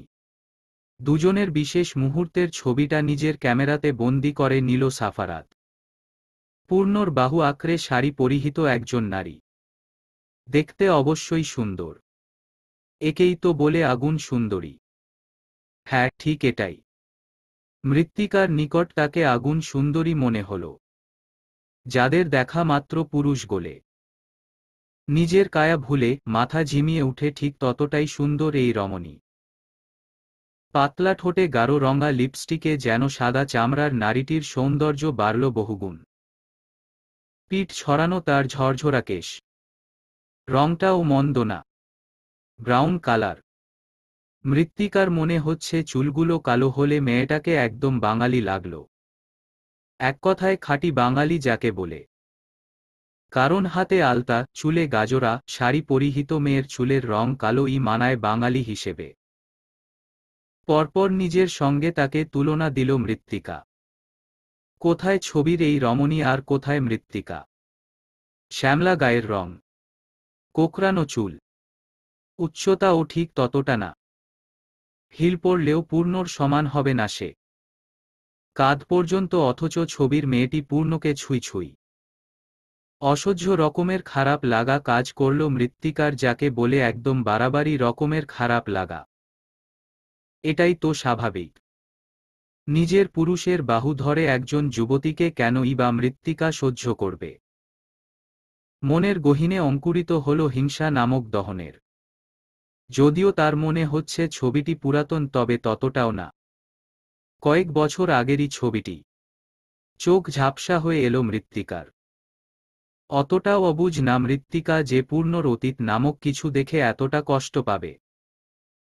কষ্ট লাগছে কারণ পূর্ণ শুরুতেই জানিয়েছে নারী সান্নিধ্যে যায়নি। কথাটি কি তবে মিথ্যা ছিল? অতঃপর একটা ছবির উপর ভিত্তি করে ততটাও নিজের ভাবনাকে প্রশ্রয় দিল না, যদিও ছবিটাতে দুইজনকে এক জোড়া মনে হচ্ছে। পূর্ণ আসলেই তাকে জিজ্ঞেস করবে মৃত্তিকা। নিশ্চিত পূর্ণ বলবে ছবিতে থাকা নারীটির সাথে তার তেমন কোন সম্পর্ক নেই। কথাগুলো বলে নিজেকেই সান্ত্বনা দেয়ার চেষ্টা করল মৃত্তিকা। না চাইতেও তার মন মাঝারে খারাপ লাগাটা ছেয়েই যাচ্ছে। হাজার হোক প্রিয় পুরুষের এতটা কাছে কোন নারী অবশ্যই তৃতীয় কাউকে পছন্দ করবে না। ছবিটা আলমারির ড্রয়ারে থাকা একটা ফ্রেম থেকে পেয়েছে মৃত্তিকা। দেখার পর থেকেই মন বিষিয়ে আছে। ছবিটা নিজের শাড়ির ভাঁজে রেখে রুম থেকে বাইরে চলে এলো সে। শাশুড়ি নামক চমৎকার নারীটির সাথে এক কাপ চা খাওয়া বাকি তার। অতঃপর তাকে তৈরি হতে হবে। পূর্ণ বলেছে আজ কোথাও নিয়ে যাবে তাকে। শোয়েব মির্জা বেজায় চটে আছেন পূর্ণর উপর। ছেলেটা নির্বাচন থেকে পিছু তো হটবেই না, উল্টো তাকে বৃদ্ধাঙ্গুলি দেখিয়ে আজ জন সম্মুখে ভাষণ দিয়েছে ভার্সিটির সামনে। মিছিল করেছে পুরো এলাকা হয়ে ভার্সিটির সড়ক পর্যন্ত। জনগণ এতে আরও উতলা হয়েছে। এতটা সুশৃঙ্খল মিছিল তারা পূর্বে দেখেনি। রাস্তাঘাট অবরোধ করে কিংবা জনগণের দুর্ভোগের কারণ হয়ে দাঁড়াতে দেয়নি পূর্ণ তার মিছিলকে, বরং দুটো লেট খোলা রেখেছিল যাতে জনগণের দুর্ভোগ না হয়। এরপর 4 রাস্তায় মোড়ে সিনা টান করে জনসম্মুখে প্রকাশ করে তার নমিনেশন পাওয়ার খবর। ছেলেটা বড্ড চতুর তা জানেন শোয়েব মির্জা। টিভির চ্যানেলটা পাল্টে মাহিন মিয়ার দিকে তাকিয়ে বাজখাই গলায় জিজ্ঞেস করল, ও আমাকে কি বলে জানি? কুকুতত্তার বাচ্চা! গর্জে উঠলেন শোয়েব মির্জা। ভয়ে সিটিয়ে গেল মাইন মিয়া। ভুল কিছু কি উগরে ফেললেন? শোয়েব মির্জা কঠিন গলায় বলে উঠল, আমি কি সেটা জিজ্ঞেস করেছি? হাদারাম কোথাকার! ঢোক গিলল বার কয়েক মাহিন মিয়া। কণ্ঠে অপরাধ বোধ ঢেলে বললেন, দুঃখিত স্যার। পূর্ণ বলেছিল আজকে এবার জয়ী হয়ে দেখিয়ে দিবে। শোয়েব মির্জা দাঁত কটমটালেন। দেখে নিবে ভালো করে সে এই 2 দিনের ছেলেকে। রাগ তার শুধু পূর্ণর উপর না, বরং নিজ ছেলের উপরও। এতটা কেন নির্বিকার সে? কেন এগুচ্ছে না কিছুতে? মৃন্ময় হাওলাদারের সঙ্গে প্রায় ঘণ্টা খানিক ধরে কথা বলছে পূর্ণ। সম্পূর্ণটা রাজনীতি ঘিরে। দারুণ তার সকল বুদ্ধি। নিজ দলসহ এবার এমপি পদে দাঁড়ানোর বুদ্ধিটাও তারই ছিল। পূর্ণ অবশ্য শাহজাহান খানের প্রস্তাবে প্রথমে রাজি না হলেও কিছুটা দ্বিধায় ছিল, যা সম্পূর্ণ কেটেছে শ্বশুরের কথায়। কথার এক পর্যায়ে মৃন্ময় হাওলাদার বললেন, আম্মাকে দেখো পূর্ণ, সামনেই হয়তো যাব। পূর্ণ দীর্ঘ শ্বাস টেনে নিল। ঠোঁট কামড়ে কিছু একটা ভাবল। পরপর শুধাল, উনি থাকতে পারবে না বাবা? জানি আমি। একদিন না দেখেই তো থাকতে পারেন না। তবে পারতে হবে পূর্ণ। আমি জানি সেই কাজে তুমি তাকে সাহায্য করবে। পূর্ণ উঠে দাঁড়াল। মৃন্ময় হাওলাদার খেতে বলতেই পূর্ণ জানাল, ওনাকে নিয়ে বের হব আজ বাবা। ওয়াদা করেছি। মৃন্ময় হাওলাদার হাসলেন। প্রাপ্তির সেই হাসি। বিদায় জানিয়ে পূর্ণ চলে গেল। এদিকে অতৃপ্ত চোখে তাকিয়ে রইলেন মৃন্ময় হাওলাদার। অতীতটা তাকে ছাড়ছে না। একদমই না। মৃত্তিকা দরজায় 2টা টোকা দিয়েই ডাকল, আম্মু, আসব। অপর পাশ থেকে অনুমতি এলো না। তবে মাথা ঢুকিয়ে ঢুকে পড়ল মৃত্তিকা। হাতে থাকা চা আর ভাজাপোড়া গুলো পাশের টেবিলে রেখে বলল, বাইরে এসো না। বারান্দায় বসে খাই। খাব না। আমি কি করলাম? উঠে বসলেন পূর্ণর মা। মৃত্তিকা কিছু বলতে নিলেই রাগী কণ্ঠে বললেন, একদম স্বামীর হয়ে গান গাবে না। বেয়াদব ছেলে।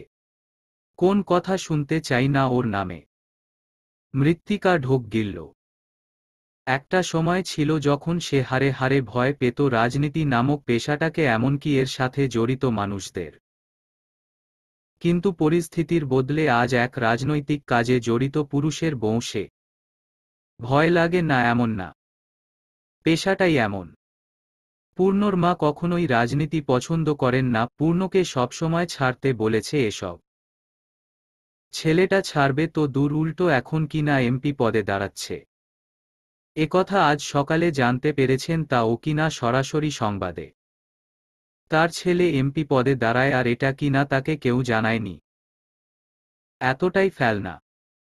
পূর্ণ জানত মা রাজি হবে না, তাই বাবা সহ মৃত্তিকাকে নিষেধ করে মাকে জানাতে। সকালে জেনেই ছেলেকে সাফ না করেন। এক পর্যায়ে কেঁদে ফেলেন। লাভ হয় না। পূর্ণ ছাড়বে না এই রাজনীতি। তার রক্তে মিশা এই রাজনীতি। কিভাবে ছাড়বে এত সহজে? মৃত্তিকা বহু কষ্টে শাশুড়িকে মানিয়ে বারান্দায় গেল। একসাথে মনোযোগ দিল চায়ের কাপে।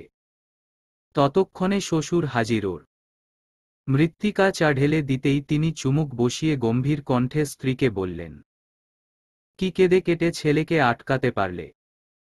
স্বামীর খোঁচা গায়ে মাখালেন না তিনি। শুধু এক কামড় চপ খেয়ে বললেন, রাতে দেখছি তোমাকে। ব্যাস কাজে দিল তার হুমকি। দমে গেল মৃত্তিকার শ্বশুর। তাদের এই টোনাটুনির ঝগড়া বেশ লাগে মৃত্তিকার কাছে। পূর্ণর জন্য নিজেকে একদম সাজিয়ে রেখেছে মৃত্তিকা। শাড়ি পরে হিজাবও বেঁধেছে, অথচ জানা আছে পূর্ণ এমন জায়গায় নিবে যেখানে মানুষ কদাচিৎ থাকে। তার বউ সে মোটকথা লুকিয়ে রাখবে। পূর্ণ এলো একটু বাদী। মৃত্তিকা দেখেই সালাম জানালো হাসি মুখে। পূর্ণ এগিয়ে এসে পাঞ্জাবিটা খুলে ওয়াশরুমে ঢুকতে ঢুকতে বলল, কাপড়গুলো দিন মৃত্য। মৃত্তিকা তাই করল। নিজ পছন্দ অনুযায়ী পাঞ্জাবি বের করল। পূর্ণ গোসল করে আসতেই দেখল সব গোছানো বিছানায়, তখনই নজর গেল তার নারীর উপর। অল্প সাজে তার হৃদমোহিনী। পূর্ণ একটানে নিজের কাছে নিয়ে গুমড়ে যাওয়া স্বরে বলল, আপনি একটা আতরের শিশি মৃত্য। যেখানেই খোলা হোক না কেন ঘ্রাণে মাতিয়ে দেন আমায়। মৃত্তিকা লজ্জা পেল। পূর্ণ তখন আধ উন্মুক্ত। ঢোক গিলল মৃত্তিকা। পূর্ণ ততক্ষণে নিজের ভেজা অধরের ছোঁয়া দিল ওকে। কম্পমান মৃত্তিকা সরতে সরতে বলল, যাবেন না? থু। যেতে হবে বলেই ছাড় পেলেন মৃত্য। মৃত্তিকার হঠাৎ ছবিটার কথা মনে পড়ল। সেটা বের করতে করতে বলল, কিছু জিজ্ঞেস করার ছিল। পূর্ণ পাঞ্জাবি গায়ে জোড়াতে জোড়াতে বলল, আমি তো আপনার নিকট খোলা বই মৃত্য। পড়ে নিন আমায়। হঠাৎ চোখের সামনে অনাকাঙ্ক্ষিত ছবি দেখে থমকে গেল পূর্ণ। মাথায় দপদপ করে আগুন জ্বলে উঠলেও তা দমিয়ে রেখে বলল, যেখান থেকে নিয়েছেন সেখানেই রাখুন এটা। মৃত্তিকা ভীত কিছুটা। পূর্ণর কণ্ঠ বা চাহনি কোনোটাই স্বাভাবিক নয়। তবে সাহস জুগিয়ে প্রশ্ন করল পুনরায়, মেয়েটাকে? রাখুন এটা। কিছুটা জোরেই বলল এবার পূর্ণ। মৃত্তিকার চোখ তখন ছলছল করে উঠল। এভাবে ধমক দেয়ার কি আছে? মৃত্তিকা দমল না। জানতে চাইল নিজের করা প্রশ্নের উত্তর। পূর্ণ এবার ধমকে উঠল, কি কি জানতে চান আপনি? মেয়েটাকে? সব। সব সে আমার। আপনি আমাকে মিথ্যা বলেছেন। বলেছিলেন কোন নারী ছিল না আপনার জীবনে। পূর্ণর রাগ এবার আকাশচুম্বী। ছবিটা মৃত্তিকার হাত থেকে ছিনিয়ে নিয়ে এক হাতে গাল চেপে ধরল মৃত্তিকার। ঘটনার দ্রুততা কল্পনা করতে পারল না মৃত্তিকা। পূর্ণ শুধু দাঁত খামটি মেরে বলল, খুব খারাপ করলেন মৃত্য। খুব খারাপ। আজ রাতটা আপনার আর আমার জন্য রেখেছিলাম। সব নষ্ট করার শাস্তি আপনি পাবেন। কথাগুলো বলে ধাক্কা দিয়ে মৃত্তিকাকে ফেলে চলে গেল পূর্ণ। মৃত্তিকার চোখ গলিয়ে তখন পানির ফোয়ারা। পূর্ণ রেহেন আচরণ আশা করেননিও। মেয়েটা নাকি পূর্ণর সব। তাহলে মৃত্তিকাকে?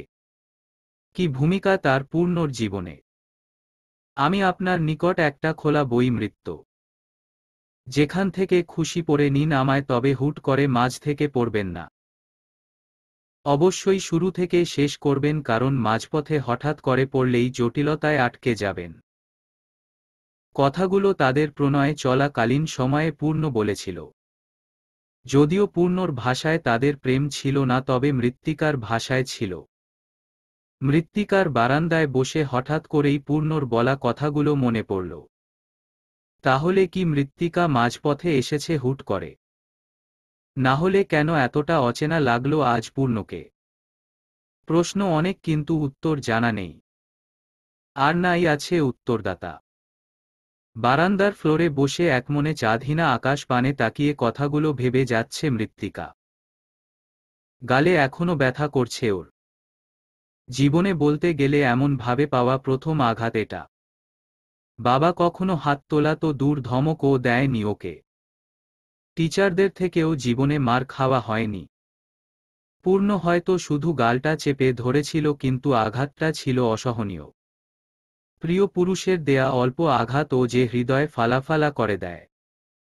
হঠাৎ করেই মৃত্তিকার ওর বাবার কথা মনে পড়ল তীব্রভাবে। আজকে বাবার কাছে যাওয়া হয়ে ওঠেনি। সময়টা তোদের এমন হওয়ারও কথা ছিল না। কথা ছিল পূর্ণর হাত ধরে এখন কিছু একাকী সময় কাটানোর। তাহলে কেন পূর্ণ সব নষ্ট করল? কেন অমন আচরণ করল মৃত্তিকার সাথে? অস্পষ্ট স্বরে মৃত্তিকা কেঁদে উঠল। ডেকে উঠল, বাবা। মৃন্ময় হাওলাদার আজ একাই ছাদে এলেন, মেয়ে ছাড়া তার ছাদে উঠা নিষিদ্ধ। এই নিষেধাজ্ঞা অবশ্য মৃত্তিকা নিজে করেছিল। কারণটা ছিল অদ্ভুত। পাশের বাড়িতেই একটা মেয়ে থাকে। এই তো অষ্টাদশী হবে। মৃন্ময় হাওলাদারের সাথে ভাব জমিয়েছিল প্রচুর। তিনিও বেশ আদর করতেন। বাবা পাগল মৃত্তিকার তা মোটেও সহ্য হয়নি। বাবাকে বেশ কঠোর গলায় নিষেধ করে ওই বাড়ির মেয়ে থেকে দূরে থাকতে। মৃন্ময় হাওলাদারও হেসে মাথা নেড়েছিলেন। অতঃপর মেয়ের ছেলেমানুষি মনে করে ভুলেও গিয়েছিলেন। মনের ভুলেই এক বিকেল ছাদে চা হাতে তিনি উপস্থিত হন। কথা ছিল মৃত্তিকা কলেজ থেকে এসেছে, তাই ফ্রেশ হয়ে বাবার কাছে ছাদে যাবে। কিন্তু যখন ছাদে গেল তখনই দেখল ওর বাবা ওই বাড়ির মেয়ের সাথে হেসে হেসে কথা বলছে, এমনকি চাও দিয়েছে নিজের। অভিমানী আর একাচোরা মৃত্তিকা চুপ করে নিজ কক্ষে চলে যায়। ঘণ্টা গড়াতেই মৃন্ময় হাওলাদার নিচে আসেন মেয়েকে দেখতে। এতক্ষণ তো তার কন্যার লাগে না গোসলে। এসেই দেখেন মৃত্তিকা কাঁথা মুড়ি দিয়ে শুয়ে আছে। ঘুমন্ত মেয়ে ডাকেন না তিনি কখনো। তাই ভেজা চুলগুলো সুন্দর করে নেড়ে কপালে চুমু খেয়ে চলে যান। যদিও ব্যাপারটা স্বাভাবিক ছিল, তবে মানতে পারেনি মৃত্তিকা। বাবা ডাকেনি তাকে ভেবেই রাগে সেই বিকেল থেকে প্রায় সন্ধ্যা পর্যন্ত কেঁদেছে বালিশে মুখ গুজে। মৃন্ময় হাওলাদার যখন সন্ধ্যায় রুমে আলো জ্বালাতে এলেন তখন হতভম্ব হয়ে গিয়েছিলেন ওভাবে মেয়েকে দেখে। সারাটা রাত ওইদিন মেয়েকে বুকে নিয়ে জেগেছিলেন, কারণ মৃত্তিকার জ্বর উঠেছিল। মেয়েটা তার বড্ড অভিমানী। সেই থেকে তার একা ছাদে উঠা হয়নি। আজ এতদিন পর এসে পাশের ছাদে তাকালেন। না, ওই বাড়ির মেয়েটা নেই। মেয়েটার বাবা প্রবাসী, তাই মৃন্ময় হাওলাদারের থেকে আদর নিতে এসে পড়ত ছাদ টপকে। রাতের আকাশে তাকাতেই মৃন্ময় হাওলাদারের মনে হয় আকাশটা উদাসীন। আচ্ছা, এই উদাসীনতা কেন আজ? মন্ময় হাওলাদারের বিফলতা দেখে বুক চিরে তার দীর্ঘ শ্বাস বের হয়। আজকে তার রাজকন্যা আসেনি। পূর্ণর সাথে নিশ্চিত সুন্দর সময় কাটাচ্ছে। মন্দ হাতে তুলে দেননি তিনি তার রাজকন্যাকে। চিনতে ভুল করেননি। কিন্তু মনটা তবুও তার বিষণ্ণ ভরা। কারণটা জানা নেই। মন বলছে তার রাজকন্যা ভালো নেই, অথচ মস্তিষ্ক জানে রাজকন্যা এখন সুখের রাজ্যেই আছে। মনকে বুঝো দেন মৃন্ময় হাওলাদার। পূর্ণ তার রাজকন্যার গায়ে ফুলবাদে কিছু টোকা পড়তে দিবে না। অন্ধকারে ঘেরা রাত্রি। চাঁদ আজ লুকিয়ে মেঘের আড়ালে। পূর্ণ বাড়ি ফিরেছে। রাগ পড়েছে কি না বুঝা গেল না। তবে মন তার মৃত্যুর কাছে পড়ে। রুমে ঢুকা মাত্রই যেমনটা রেখে গিয়েছিল ঠিক তেমনটাই পেল। হঠাৎ মনে হলো তার মৃত্যু চলে গিয়েছে। পরক্ষণেই চোখ বুজে অনুভব করার চেষ্টা করল। মন বলছে মৃত্তিকা আশেপাশেই আছে। সারা রুমে চোখ বুলিয়ে বারান্দায় গেল পূর্ণ। সেখানেই নিজের ধ্বংসর দেখা পেল। এই নারী তার ধ্বংসের একমাত্র কারণ। এলোমেলো মৃত্তিকা হেলান দিয়ে ঘুমাচ্ছে। আঁচলটা তার কাঁধ থেকে চ্যুত হয়েছে। খোলা বুকেটা টানল পূর্ণকে খুব করে, দপদপিয়ে জলে উঠে পূর্ণর কায়া। চোখের কোটরে জমে উঠে পানি। ধারণ করে তার অক্ষি লাল রং। ধিমি পায়ে এগিয়ে এসে একদম মৃত্তিকার কাছে বসে। কাজ ঘেঁষে দুইবার শ্বাস টানে জোরে জোরে। পরপর মুখটা তুলে চুমু খায় মৃত্তিকার গলার নিচে। কেঁপে উঠে মৃত্তিকার কায়া। পূর্ণ থেমে নেই, গলায় মুখ রাখে তার। হঠাৎ অল্প ব্যথায় ঘুমের ঘোরে গুঙিয়ে উঠে মৃত্তিকা। চোখ খুলে পূর্ণকে দেখে সরাতে চায়, পারে না। পূর্ণ দুহাতে শক্ত করে ধরেছে। মৃত্তিকা অল্প স্বরে জানায়, ব্যথা। পূর্ণ যেন শুনল না বা চাইল না শুনতে। তীব্রভাবে সূক্ষ্ম দাঁতের সূচালো ব্যবহার করল গলদেশে। ছটফটিয়ে উঠে মৃত্তিকা। ভাঙা স্বরে বলল, পুপূর্ণ, আমি অনেক ব্যথা পাচ্ছি। ভাবল হয়তো পূর্ণ থামবে, কিন্তু তা হল না। পূর্ণ এবারেও একটু থেমে আবারও জোরে কামড়ে দিল। মৃত্তিকার মনে হল জায়গাটা থেকে হয়তো মাংস খুবলে নিতে চাইছে পূর্ণ। বাবা ডেকে আর্তনাদ করে মৃত্তিকা। সরতে চায়, ধাক্কা দিলেও কাজ হয় না। পূর্ণ নিজের করা ক্ষততে চুমু খায়, কিন্তু কাজ হয় না। মৃত্তিকা ফুপাচ্ছে, তখনও মুক্তি চাইছে পূর্ণর বন্ধনী থেকে। ছটফট করে যাচ্ছে অনবরত। মুখ তুলে পূর্ণ এগুলো ঠোঁটের দিকে। লুফে নিল নিজ শ্যামলা নারীর সেই পাতলা ওষ্ঠাধর। মৃত্তিকার গাল গড়িয়ে শুধু পানিই ঝরে গেল। নিজের মুখে নতনা স্বাদ পেতেই পূর্ণ চোখ মেলল। সোজা নজর পড়ল মৃত্তিকার চোখে। কিছু একটা পেল পূর্ণ সেই চাহনিতে। হ্যাঁ, মুক্তি চাওয়া পেল। মৃত্তিকা মুক্তি চাইছে তার থেকে। পূর্ণ ধীরে সুস্থে ওষ্ঠ ত্যাগ করল। দৃষ্টিপাত করল মৃত্তিকার কাটা ঠোঁটে। মাত্র নিজেই করেছে ও এটা। গলা দিয়ে কণ্ঠ ঠেলে বের করে বলল, বলেছিলাম না আমার সুন্দর রাজনী নষ্ট করার শাস্তি দিব।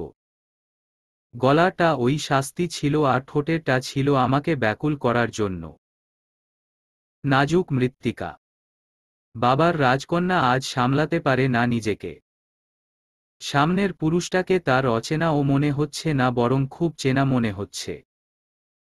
এই হলো সেই প্রথম পূর্ণ যাকে মৃত্তিকা চিনত।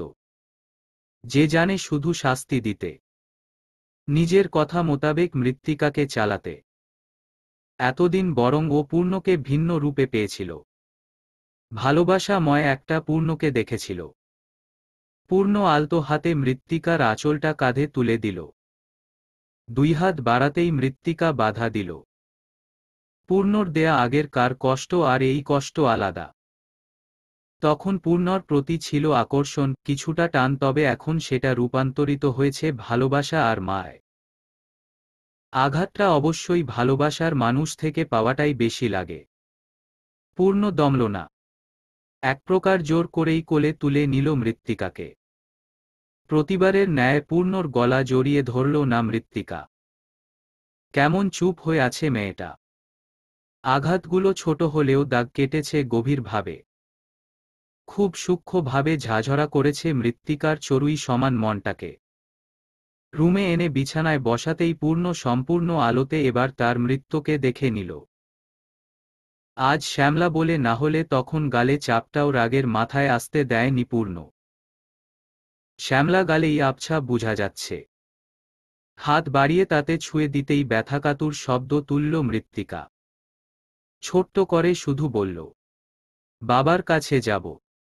আজ না। ছোট্ট কথার পৃষ্ঠে ছোট্ট উত্তর পূর্ণর। গলায় তাকাতেই এতক্ষণের জমানো রাগগুলো কিছুটা কমতে চাইল। রক্ত জমে নেই শুধু, বরং গড়িছেও কিছুটা। চিকন ধারা বয়ে কাঁধে থেমেছে। পূর্ণ নিজের কাছে নিয়ে মুখ আবার সেই ক্ষততে নামাতেই মৃত্তিকা অনুরোধের সুরে বলল, অনেক কষ্ট হচ্ছে আমার পূর্ণ। ওখানে আর না। এই নিয়ে পরপর দুইবার আজ মৃত্তিকা ওর নাম মুখে নিল। আচ্ছা, শাস্তিটা কি বেশি হয়ে গেল? পূর্ণ তো আরো ভয়াবহ কিছু ভাবছিল, কিন্তু তা দেয়নি। পূর্ণর চুমুর স্পর্শ ও আজ জ্বালিয়ে দিল মৃত্তিকার গলদেশ। খামচে ধরল পূর্ণর চুল। সরাতে চাইল। জায়গাটা তার ভয়ঙ্কর ভাবে জ্বলছে। পূর্ণ সরল। নিজের খসখসা হাতে গাল জড়িয়ে নিল মৃত্তিকার। ঠান্ডা স্বরে জানাল, আপনার কষ্টটা দৈহিক, কিন্তু আমারটা আমার হৃৎপিণ্ডে মৃত্যু। আপনি আজ আমার হৃৎপিণ্ডটাতে আঘাত দিয়েছেন। সেই অনুযায়ী কি শাস্তিটা নগণ্য ছিল না? বলুন। কপালে কপাল ঠেকালো পূর্ণ। মৃত্তিকা কেঁদে ফেলল। হিচকি তুলে তুলে কাঁদছে সে। কম্পমান তার ওষ্ঠে আলতো ঠোঁট ছোঁয়ালো পূর্ণ। জড়িয়ে নিল নিজের সাথে। কাটা ঠোঁটে ওষ্ঠ ছুঁয়ে আবার বলল, আর কাঁদে না। মৃত্তিকা শুনল না। তার কষ্ট হচ্ছে সেটা প্রকাশ করার মাধ্যমই তার কান্না। পূর্ণ এবার ধমকে উঠল। ছিটকে সরতে চাইল মৃত্তিকা। তবে অপারগ হল। পূর্ণ তখন ছোট ছোট আদরে ভাসাচ্ছে তার পূর্ণময়ীকে। পূর্ণ খেই হারাতেই মৃত্তিকা আটকে দিল। কিছুটা অভিমানী কিছুটা দৃঢ় কণ্ঠে বলল, কথা দিয়ে করা জখমে কথা দিয়ে মলম লাগান। এভাবে না। পূর্ণ জোরে শ্বাস টেনে নিল। নিজের সাথে আরেকটু জড়িয়ে ধরল তার মৃত্যুকে। আবেশ জড়ানো কণ্ঠে শুধাল, আপনি গল্পের মাঝখানে চলে গিয়েছেন মৃত্যু। শুরু থেকে পড়ার চেষ্টা করুন। মৃত্তিকা বুঝল। তবুও প্রশ্ন করল, শুরুটা ঠিক কোথায়? আমায়। আর বাক্য বিনিময় ঘটল না। পূর্ণ ঘটতে দিল না। জমিয়ে রাখা তার আদর ভালোবাসা উথলে দিল তার মৃত্যুতে। দিশেহারা মৃত্তিকা বাঁচতে চাইল আপ্রাণ, তবে তা সম্ভব হল না। পূর্ণ নিজে তো ডুবল, সাথে নিল মৃত্তিকাকে। সকাল সকাল নিজেকে একা খুঁজে পেল পূর্ণ। এদিক ওদিক তাকাতেও হদিস মিলল না মৃত্তিকার। সবে ঘুম ভাঙা গলায় ডাকল, মৃত্যু। জবাব নেই তার পূর্ণময়ীর। পুনরায় বালিশে মুখ গুজে দিল পূর্ণ। ঘুম হল না। অলস ভঙ্গিতে উঠে সোজা হেঁটে ওয়াশরুমে ঢুকে পড়ল। শাওয়ারের নিচে দাঁড়িয়েও পরক্ষণেই সরে গেল। পিঠ বুক সমান তালে জ্বলে যাচ্ছে। নখ এখন বড় নেই মৃত্তিকার। পূর্ণ রাখতে দেয় না। যা ছিল তা দিয়েই গতরাতে মৃত্তিকা যুদ্ধ চালিয়েছিল। সুখের মুহূর্ত শেষ হতেই পূর্ণর উপর চড়াও হয়েছিল। হুমকি ধামকি ও দিল পূর্ণকে যে চলে যাবে সে। সারারাত হাজার চেষ্টা করেও লাভ হয়নি। কথা বলা যায়নি মৃত্তিকার সাথে। মেয়েটাকে যদিও সে বুকে চেপে ধরেছিল, কিন্তু ঘুমানোর আগ মুহূর্তেও মৃত্তিকা শক্ত এক খণ্ড হয়েছিল। কথাগুলো ভাবতে ভাবতে গোসল সেরে নিল পূর্ণ। এই ডিসেম্বর মাসের শুরুতে যদিও বেশি ঠান্ডা নেই, তবে যা আছে সকাল সকাল তাতে এই ঠান্ডা পানিতে গোসল করাটা কম কিছু না। পূর্ণর মুখে তখনও একটা বাঁকা হাসি খেলে যাচ্ছে। তার পূর্ণময়ীর রাগ উঠেছে, যা পূর্ণ এখনো সারাতে পারেনি। নিশ্চিত পূর্ণ সেই রাগকে পুষে রাখতে দিবে না। বাইরে যাওয়ার আগে তা শুষে নিবে নিজের মাঝে। কিচেনে টুংটাং শব্দ হচ্ছে। পূর্ণ জানে ওর মা এখনো উঠেনি, তার বউ তাহলে কিচেনে। ঠান্ডা শরীরটাতে আর টি শার্ট জোড়ালো না। উন্মুক্ত বক্ষে এগিয়ে এলো কিচেনের দরজায়। হেলান দিয়ে দাঁড়িয়ে দাঁড়িয়ে উপভোগ করে তার একান্ত নারীকে। বড্ড শখের এই নারী। কোমরে আঁচল গুজে হাত নাড়িয়ে কিছু নাড়া দিচ্ছে। ভেজা চুলগুলো তার পিঠে লেপ্টে। যদিও ভেজা, তবুও তা সোজা নেই, ঢেউ খেলানো। হাজার হাজার সিল্কি নারীর চুলের মধ্যে পূর্ণর কেন জানি আসক্তি জন্মায় এই কোকড়ানো চুলের ভাঁজে। পূর্ণর বুঝি আর তরস হয়। বিড়াল পায়ে হেঁটে একদম মৃত্তিকার পেছনে এসে হাত গলিয়ে দিল কোমরের কাছে। ঠান্ডা শক্ত পুরুষালী স্পর্শে কেঁপে উঠে ছোট্ট নারীটির বদন। পূর্ণ চড়াও হয়। জড়িয়ে নেয় অতি আদরের সহিত। কাঁধে মুখ গুজে অস্পষ্ট স্বরে কিছু জানায়। বুঝে মৃত্তিকা কিছুটা, তবে প্রতিক্রিয়া দেয় না। পূর্ণ অভিযোগ জানাচ্ছে কেন মৃত্তিকা তাকে একা বিছানায় রেখে এসেছে। মৃত্তিকা যেন আজ শক্ত হয়ে রইল। এই অস্পষ্টতা, জোরালো কণ্ঠ সাথে অবাধ্যকর সকল ছোঁয়া তাকে বারবার ভুলাতে চায় গোত্রাতের কথা। পূর্ণর ওই ব্যবহার সে ভুলেনি। আর নাই পেয়েছে কাঙ্ক্ষিত উত্তর। পূর্ণ তাকে ইশারা ইঙ্গিতে অনেক কিছুই বুঝিয়েছে, কিন্তু সোজা মস্তিষ্কের মৃত্তিকার মগজে অত কঠিন কথাগুলো ঢুকেনি।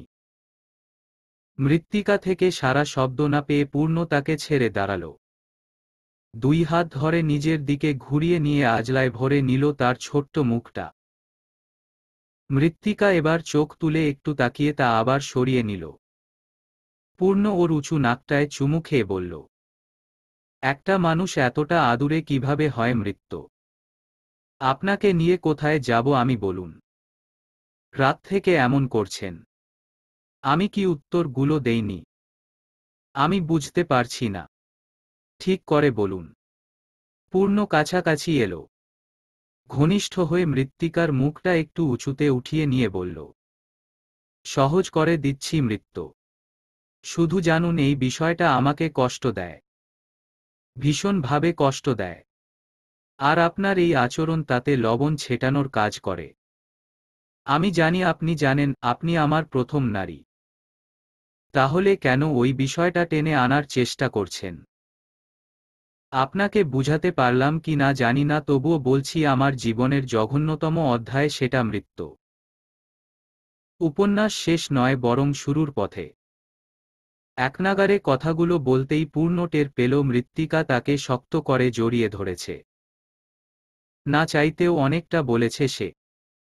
বিষয়টা থেকে বের হওয়ার জন্য পূর্ণ কথা ঘোরাল। আমার বুকে পিঠে দেখুন মৃত্যু। মৃত্যু না জংলি বিল্লি আমার আপনি। ছিটকে সরল মৃত্তিকা। পূর্ণর বুক পিঠ দেখতেই চমকে তাকাল। পূর্ণ ভাবল বউকে এবার বাগে আনবে, কিন্তু তার বউ আজ এক কাঠি উপরে খেলল। কলার দেয়া ব্লাউজটা একটু সরিয়ে নিজের গলার জখম আর ঠোঁটটা দেখাল। জিভকাটে পূর্ণ যা ছিল সম্পূর্ণ আড়ালে। গলার অবস্থা দেখে নিজেরই খারাপ লাগল। কিছুটা দ্রুত পায়ে রুমে ছুটে হাতে একটা অ্যান্টিসেপটিক মলম নিয়ে এসে আঙুলে নিয়ে অল্প করে লাগিয়ে দিল গলার জখমে। পরপর ঠোঁটে একটা মিষ্টি চুমু খেয়ে বলল, এটার জন্য এই মেডিসিন? এবার আমাকে মেডিসিন দিন। মৃত্তিকা এগিয়ে এসে শুধু বুকের মাঝখানে একটা চুমু খেয়ে বলল, আমার সাথে ওভাবে আর কখনো কথা বলবেন না। আমার কষ্ট হয়। আর হবে না। মৃত্তিকা এবার নজর দিল তার রান্নার দিকে। পূর্ণ নিজেও কিছু কাজে হাত দিল। সেগুলো করতে করতে জিজ্ঞেস করল, আজ এত কিছু একা কেন করছেন? শাশুড়ি কোথায় আপনার? আজকে না আব্বু আম্মুর বিবাহবার্ষিকী। ভুলে গিয়েছেন? তাদের জন্যই তো সারপ্রাইজ ব্রেকফাস্ট। ভুলিনি। তবে এদের আজ উঠতে লেট হবে। নিশ্চিত সারা রাত। পূর্ণকে আর শেষ করতে দিল না। বিড়বিড় করে বলল, অসভ্য লোক। পূর্ণ হাসল। বলল, শুধুমাত্র আপনার জন্য। দুইজন মিলে ব্রেকফাস্ট টেবিল গুছিয়ে নিল। চুল বাঁধতে মৃত্তিকা গিয়েছে রুমে, তখনই পূর্ণর বাবা বের হয়। পূর্ণ আর চোখে একবার তাকিয়ে বলল, কততম বিবাহ বার্ষিক বলো তো আব্বু? কেন জানো না তুমি? জানি তো। এত বছরেও তোমার স্টেমিনা কমল না। সারারাত নিশ্চিত ব্যাডমিন্টন খেলোনি। পূর্ণ, বাবা হই তোর। আমি কি চাচা ডেকেছি? কথা বাড়ালেন না তিনি। টেবিলে তাকিয়েই কিছুটা খুশি হয়ে মৃত্তিকাকে ডাকলেন। পূর্ণ তখনই বলে উঠল, আমার বউ দিয়ে তোমার এত কি কাজ আব্বু? যাও নিজের বউকে ডাকো। বুঝি না নিজের বউ ছেড়ে সারাক্ষণ আমার বউকে ডাকাডাকি। আম ফেড আপ আব্বু। চুপ থাক বেয়াদব ছেলে। কথাটা বলতে গিয়েই নজর গেল তার ছেলের খালি গায়ে। অমনি কেশে উঠলেন তিনি। এদিক ওদিক তাকিয়ে রয়েশয় বললেন, শীতের সকালে খালি গায়ে কি? যাও কিছু পরে আসো। পূর্ণ বাঁকা চোখে তাকাল। সরস গলায় নিজের কথা বলে উঠল, ঢং করো না আব্বু। বুঝি না আমি? ছেলের জন্য অতটাও কনসার্ন না তুমি যে ঠান্ডার জন্য টি শার্ট পরতে বলবে। বুকে আমার বউয়ের দেয়া ভালোবাসা। এটা দেখে লজ্জা পাবে আমার বউ, কিন্তু না, লজ্জা পাচ্ছ তুমি। সিরিয়াসলি? ছোটবেলায় কত দেখলাম তোমার বুকে দাগ। কই আমি তো লজ্জা পেতাম না। তুমি তো। এবার পানি মাথার উপর উঠতে নিল। মান ইজ্জত তার ভেস্তে দেয়ার আগেই চেঁচালেন তিনি, পূর্ণ 2 হাত তুলে সেরেন্ডার করার ভঙ্গিতে বলল, কুল কুল আব্বু, যাচ্ছি আমি। আম্মুকে ডেকে আনি, এমনিতেই রেগে আছে আমার সাথে। নাস্তার টেবিলে সবার সাথে কথা বললেও পূর্ণর মা ছেলের সাথে একটা শব্দও বিনিময় করলেন না। রাজনীতি তার পছন্দ না কোনকালেই। যেখানে বারংবার তিনি ছেলেকে এই নোংরা থেকে সরে আসতে বলছেন সেখানে ছেলে তার নাকি এমপি পদে লড়বে। কিছুতেই মানতে সায় দিচ্ছে না তার মন। না জানি কোন মরণ খেলা শুরু হয় পূর্ণর এই জেদকে ঘিরে। কফির মগটা মায়ের দিকে এগিয়ে দিয়ে পাশে বসল পূর্ণ। ওর মা সেটা না ধরে মৃত্তিকার কাছে কফি চাইতেন। মৃত্তিকা তাকালো। কি করবে না করবে ভাবতেই পূর্ণ ব্যাপারটা সহজ করে দিল। নিজে মায়ের হাতে তুলে দিল মগ। হাতে নিলেও তা মুখে দিলেন না তিনি। পূর্ণর বাবা গলা ঝেড়ে বললেন, খাও, কারণ নাস্তায় ও তোমার গুণধর ছেলের হাত আছে। ওর মা চোখ রাঙালেন স্বামীকে। তিনি ভয় পেলেন কিছুটা। মুখটা ছোট্ট করে খেতে মনোযোগ দিলেন। পূর্ণ এবার হাঁটু গেড়ে মায়ের কাছে বসল। মাথাটা সযত্নে রেখে দিল তার কোলে। না চাইতেও ছেলের দিকে তাকান ওর মা। রুষ্ট কণ্ঠে বলে উঠলেন, কি চাই? সরো, যাও, আজ না তোমার প্রচারণা। সেখানে যাও। মা মরলেই কি বা বাঁচলেই। প্লিজ আম্মু। মাকে কথাটা শেষ করতে দিল না পূর্ণ। ওর মায়ের চোখটা ভিজে উঠল। না চাইতেও তিক্ত কিছু কথা মনে পড়ল তার। ভেজা চোখে ছেলের দিকে তাকালেন। পূর্ণ মায়ের 2 হাত নিজের হাতের মুঠোয় নিয়ে নিল। তাতে চুমু খেয়ে নরম গলায় বলল, বুঝার চেষ্টা করো আম্মু। আমি সরে আসতে পারবো না। তোমার ইচ্ছে ছিল ইঞ্জিনিয়ারিং, আমি কি তা পূরণ করিনি? তাহলে আমার দেখা স্বপ্নটা কেন ভাঙতে চাইছো? রাজনীতি আমি ছাড়তে পারবো না আম্মু।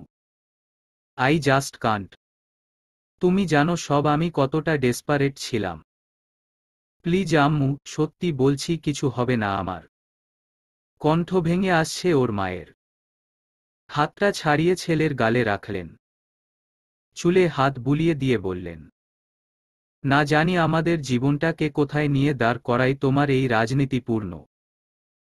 কিচ্ছু হবে না, ভরসা রাখো। আছে। মা ছেলের দিকে অবুঝ চোখে তাকিয়ে রইল। মৃত্তিকা। তাদের কথা ওর মস্তিষ্ক বুঝে না। কঠিন কঠিন সব শব্দ তাদের। নিজ উদ্যোগে টেবিল গুছানো শুরু করতেই হাতে হাতে পূর্ণর বাবা ও সাহায্য করল। মৃত্তিকা হেসে উঠল। তার ভীষণ ভালোলাগা কাজ করে যখন ভাবে তার দুটো বাবা। আজ থেকে পূর্ণর প্রচারণা শুরু হবে। আশেপাশে বেশ বর্ষর করে আয়োজন শুরু হয়েছে। এলাকার মাথায় মাথায় বড় বড় ব্যানার টানানো হয়েছে। এর মধ্যে তার জন্য বেনিফিট হিসেবে এলো ছাত্র দল। ভার্সিটি থেকে তাকে না জানিয়ে দুপুর নাগাদ বিশাল এক মিছিল বের হয়, যা পুরো বড় বাজার হয়ে মিলিত হয় পূর্ণর দলের বের করা মিছিলের সাথে। পূর্ণ বেশ অবাক হয়। পরক্ষণেই তার মুখে হাসি ফুটে উঠে। আজ তারা গিয়েছে আশেপাশে এলাকায় ভোট চাইতে। এগুলো সব পূর্ণর লোকজন। বৃদ্ধ জোয়ান সবটাই পূর্ণর হাত করা। এই পাশের বস্তিটাতেও তার বেশ দাপট। সবটাই ছাত্র রাজনীতির ফলাফল। বিভিন্ন সাহায্য করা হয় এদের পূর্ণর এনজিও থেকে। বড় বাজারে পৌঁছাতেই মুখোমুখি হলো 2 দল। সাফারাত দাঁড়িয়ে আছে ওর বাবার দলের সাথে। শোয়েব মির্জা পূর্ণকে দেখেই লাল চোখ করে তাকান। সাফারাত হাসি মুখেই জিজ্ঞেস করে, কেমন চলছে প্রচারণা? যেমনটা তোরা আশা করিসনি। পূর্ণর কথায় কিছুটা আহত হয় সাফারাত, কিন্তু প্রকাশ করে না। শোয়েব মির্জা খেকিয়ে উঠে বলেন, এইখানে এখন আমাদের প্রচারণা চলবে। ক্ষেপে উঠে পূর্ণর দলের লোক। কয়েকজন তো হাতা গুটিয়ে এগিয়ে এলো। পূর্ণ গম্ভীর কণ্ঠে বলল, ওনাদের যেতে দে। পাশ থেকে সাইদ বলে উঠল, ভাই এটা আমাদের এরিয়া। কথা না যেতে দে। ওরা সাইড দিতেই শোয়েব মির্জার দল এগিয়ে গেল। পেছনে থেকে স্পষ্ট শুনল সাফারাত পূর্ণর গলা।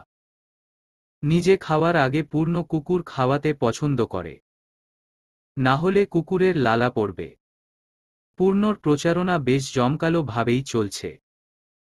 উপরন্তু তার ভালো হচ্ছে, কারণ তার উপর রয়েছে বড় বড় নেতাদের হাত, সাথে জনগণ তাকে চায়। সব মিলিয়ে পূর্ণ এবার টিকে যেতেও পারে। ভাষা ভাষা খবর ভেসে আছে কানে। শোয়েব মির্জা শুধু রাগে ফুঁসছেন। টাকা ঢেলে এই পর্যন্ত অনেক করেছেন, কিন্তু না, বিশ্বাস পাচ্ছেন না তিনি। আদৌ কি টিকতে পারবেন কি না বোঝা যাচ্ছে না। আজ অবশ্য তাদের এক বিপক্ষ প্রতিনিধিকে তিনি বসিয়ে দিবেন। এই লোক আবার আগে কখনো নির্বাচনে দাঁড়ায়নি। সরকারি কলেজের ভিসি। লোভে পড়েই মূলত তিনি নির্বাচন করছেন। শোয়েব মির্জা তাকে বসাতেই টাকা ঢালছেন। না জানি তার পক্ষের ভোট না আবার ওই ভিসির পক্ষে পড়ে। এমনিতেই পূর্ণ তার ঘাড়ে চড়ে আছে, তার মধ্য ভিসি যেন মরার উপর খাড়া। রাগে দপদপিয়ে উঠে শোয়েব মির্জা। মাহিন মিয়া শুধু তার স্যারকে দেখেন। লোকটার মাথার চুল আসলেই রোদে সাদা হয়নি। পান খাওয়া দাঁত বের করে মাহিন মিয়া ঠোঁট কামড়ে ধরলেন। সাহস জুগিয়ে উগলে দিলেন, স্যার, ভিসিকে টাকা পাঠানোর কথা ছিল আজ।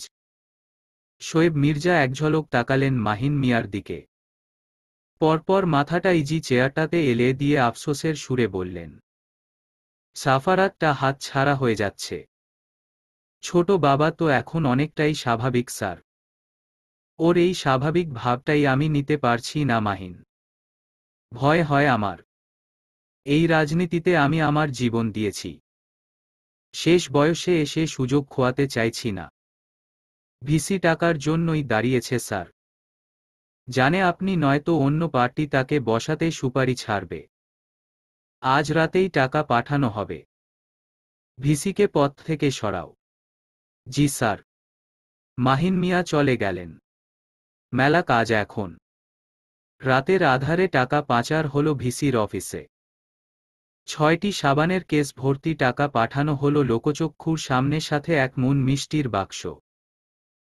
শোয়েব মির্জা জানেন ঠিক সকালেই খবর পাওয়া যাবে যে ভিসি নির্বাচন থেকে পিছিয়ে গিয়েছেন। কিন্তু তবুও সমস্যা যায়। সবচেয়ে বড় সমস্যা পূর্ণ নামক সমস্যা। বাবার বুকে মাথা ঠেকিয়ে সোফায় পা ছড়িয়ে শুয়ে আছে মৃত্তিকা। মাত্র গত দিনই বাবার কাছে আসতে পারেনি সে। এতেই তার রাজ্যের দুঃখ। পূর্ণর নামে বিচার দিল বাবাকে। উনি আমাকে গতকাল নিয়ে আসেনি আব্বু। আমি আজ যাব না, ওনাকে কল দিয়ে বলো যাতে আমাকে নিতে না আসে। আচ্ছা দিব। না না, এখনই দাও, না হলে আবার নিতে আসবে। এখন তো প্রচারণায় ব্যস্ত আম্মা। একটু পর দেই। আচ্ছা। কিছুক্ষণ নীরবতার পর মৃত্তিকা বাবার বুক থেকে মুখটা তুলল। চোখ পিটপিট করে বলল, বিরিয়ানি খাবো। চমৎকার হাসির দেখা মিলল মৃন্ময় হাওলাদারের মুখে। মেয়ের কোকড়ানো চুলে চুমু খেয়ে বললেন, চলুন, এখনই বানাবো। মৃত্তিকা উঠতে উঠতে চুলে হাত খোপা বেঁধে নিল। একসাথে বাবা মেয়ে রান্না বসালো। সময়টা তাদের বেশ কাটল। মৃত্তিকা যেন ভুলেই বসল পূর্ণ নামের কেউ যে আছে তার জীবনে। রান্না হতেই মৃন্ময় হাওলাদার চা বসালেন। বাবা মেয়ে একসাথে বারান্দায় খাবে। পাশেই অন্য চুলায় মৃত্তিকা পাকোড়া ভাজছে। মৃন্ময় হাওলাদার মৃত্তিকাকে ফ্রেশ হতে পাঠাতেই পেয়ালাতে তেল গরম দিলেন। মেয়েটা তার তেল দেখতেই পারে না। কত সুন্দর কোকড়ানো চুলগুলোতে তেল লাগাতে দিবে না। আজ একদম বেশি করে তেল লাগাবেন তিনি, এতে যদি তেতে উঠে তো উঠবে। মেয়ের এই কোকড়ানো চুলগুলো তার বড্ড শখের। বাবার হাতে চায়ের ট্রে দেখেই মৃত্তিকা আগে আগে বারান্দায় চলে গেল। এটা তার বাবার রুমের বারান্দা। অবশ্য অন্যান্য পরিবারের ন্যায় মৃত্তিকার পরিবার না। প্রায় সময় মৃত্তিকা এসে বাবার রুমে শুয়ে বসে থাকে। বাবার আলমারি খুললেও দেখা যাবে দুই একটা মৃত্তিকার কাপড় বা ড্রেসিং টেবিলে তার ক্লিপ পড়ে আছে। চা খেতেও বাবাকে শান্তি দিবে না মৃত্তিকা। মৃন্ময় হাওলাদার বরাবরই একটু লিকার বেশি পছন্দ করেন। মৃত্তিকা নিজেরটা তো খাবেই, সাথে বাবার কাপে ও তার এক চুমুক দিতেই হবে, না হলে শান্তি নেই। চা শেষ হতেই মৃন্ময় হাওলাদার মেয়েকে জোর করে বসালেন। মৃত্তিকা আগেই বলেছে তেল অল্প দিতে, কিন্তু না, মৃন্ময় হাওলাদার আজ মানেননি। কথায় কথায় চুল ভর্তি তেল দিল। ততক্ষণে মিঠি এসেছে। আসন পেতে বসেছে মৃত্তিকার বরাবর বারান্দার ফ্লোরে। এশারের আজান পড়তেই মৃন্ময় হাওলাদার মেয়েকে নিয়ে উঠলেন। চুলে একটা বেনি করে দিয়েছেন। বাবার হাতেই আজ মৃত্তিকা খেয়েছে। গল্প করতে করতে একসময় বাবার আদরের কন্যা বাবার বুকে ঘুমিয়ে গেল। কলিং বেলের শব্দ শুনে মিঠি বলল, আমি দেখে আসি মামা, বলেই দৌড়ে গেল। পূর্ণ দাঁড়িয়ে ক্লান্ত শরীরে। বউ নিতে এসেছে সে। মিঠি চওড়া হেসে সালাম জানিয়ে ওকে ভেতরে ঢুকাতেই পূর্ণ বলল, মৃত্যু কোথায়? মামার রুমে। ওহ, বলেই পূর্ণ মৃন্ময় হাওলাদারের রুমের কাছে এলো। মৃন্ময় হাওলাদার ওকে আসতে দেখেই বুক থেকে মেয়েকে বালিশে রাখলেন সযত্নে, আলতো হাতে। কাচের পুতুল এটা, তার যদি আঁচ লেগে যায়। পূর্ণ অলস ভঙ্গিতে সোফায় বসতেই সালাম জানিয়ে বলল, আজ দেরি হলো বাবা, আগে ফ্রেশ হও, পরে কথা হবে। পূর্ণ ফ্রেশ হয়ে আসতেই দেখল মৃন্ময় হাওলাদার খাবার হাতে দাঁড়িয়ে। অল্প হেসে পুনরায় সোফায় বসল। মৃন্ময় হাওলাদার নিজে সার্ভ করতে করতে বললেন, নিশ্চিত ক্লান্ত, ডাইনিং পর্যন্ত যেতে হবে না। মৃত্যু খেয়েছেন? হ্যাঁ, তার ফরমাইশেই বিরিয়ানির আয়োজন। পূর্ণ মুখে দিয়েই প্রশংসা করল। মৃন্ময় হাওলাদার জানালেন তার মেয়েও সাহায্য করেছে। পূর্ণ খেতে খেতেই জিজ্ঞেস করল, বিচার দেয়নি আমার নামে? দিল তো, শুনলাম। বিচার করবেন না?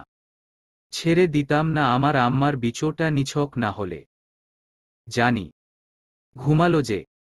যাবেন না আজ? আমাকে বলেছিল তোমাকে জানাতে। ব্যস্ত ভেবে কল দেইনি।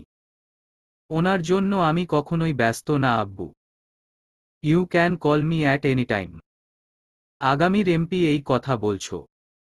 ভালো কথা আব্বু। কিছু কথা ছিল। অতঃপর তাদের রাজনৈতিক আলাপ হল। মাঝে খাওয়া শেষ হতেই মিঠির মা সব নিয়ে গেলেন। মিঠি এগিয়ে কফি দিয়ে গেল পূর্ণকে। এটা অবশ্য মৃন্ময় হাওলাদারই বলেছিলেন। কথা পূর্ণর সাথে বললেও হাত তার অনবরত চলছে মৃত্তিকার চুলে। পূর্ণ শ্বশুর থেকে রাজনীতির জ্ঞান নেয়। তার পরামর্শ কাজে লাগে তার। এক কথায় চমৎকার ভাবে তিনি ওকে উপদেশ দেন। যদিও আগে পূর্ণ বিভিন্ন ভাবে নিজের ক্ষতি করে বিভিন্ন কাজ হাসিল করেছে, তবে মৃন্ময় হাওলাদার তাকে ভিন্ন পথ শিখিয়েন। তাদের আলাপ শেষ হতে হতে রাত 12টার উপর বেজে গেল। পূর্ণ মৃন্ময় হাওলাদারের দিকে তাকিয়ে বলল, বউ নিয়ে যাই তাহলে? হাসলেন মৃন্ময় হাওলাদার। অনুমতি দিলেন চোখের পলক ফেলে। একবার তার মনটা বলল যাতে বলেন পূর্ণ ও যাতে থেকে যায়, কিন্তু তা করলেন না তিনি।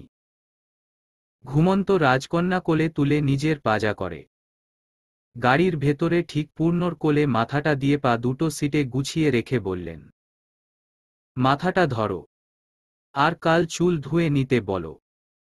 রেগে ছিল এত তেল দিয়েছি বলে। সম্মতি জানিয়ে পূর্ণ বিদায় নিল। রোজ আসা হয় মৃত্তিকার এখানে, তবুও প্রতিবার মৃন্ময় হাওলাদারের চোখে কাতরতা দেখে পূর্ণ। মধ্যবয়স্ক শক্ত পুরুষটা অশ্রু লুকাতে প্রতিবারই মাথা নামাবে অথবা এমন ভাব ধরবে যেন চোখে কিছু পড়েছে। দীর্ঘশ্বাস ফেলে পূর্ণ তাকালো তার মৃত্যুর দিকে। আলগোছে চুমু খেয়ে নিল তার নাকে। নিশ্চিত ঘুম থেকে উঠলেই তার রাগ হবে। তখন মিষ্টি মিষ্টি আদরে পূর্ণময়ের অভিমান ভাঙাবে পূর্ণ। চলবে গল্প শান্তি সমাবেশ। লেখনীতে সাইয়ারা খান। চতুর্থ পর্ব।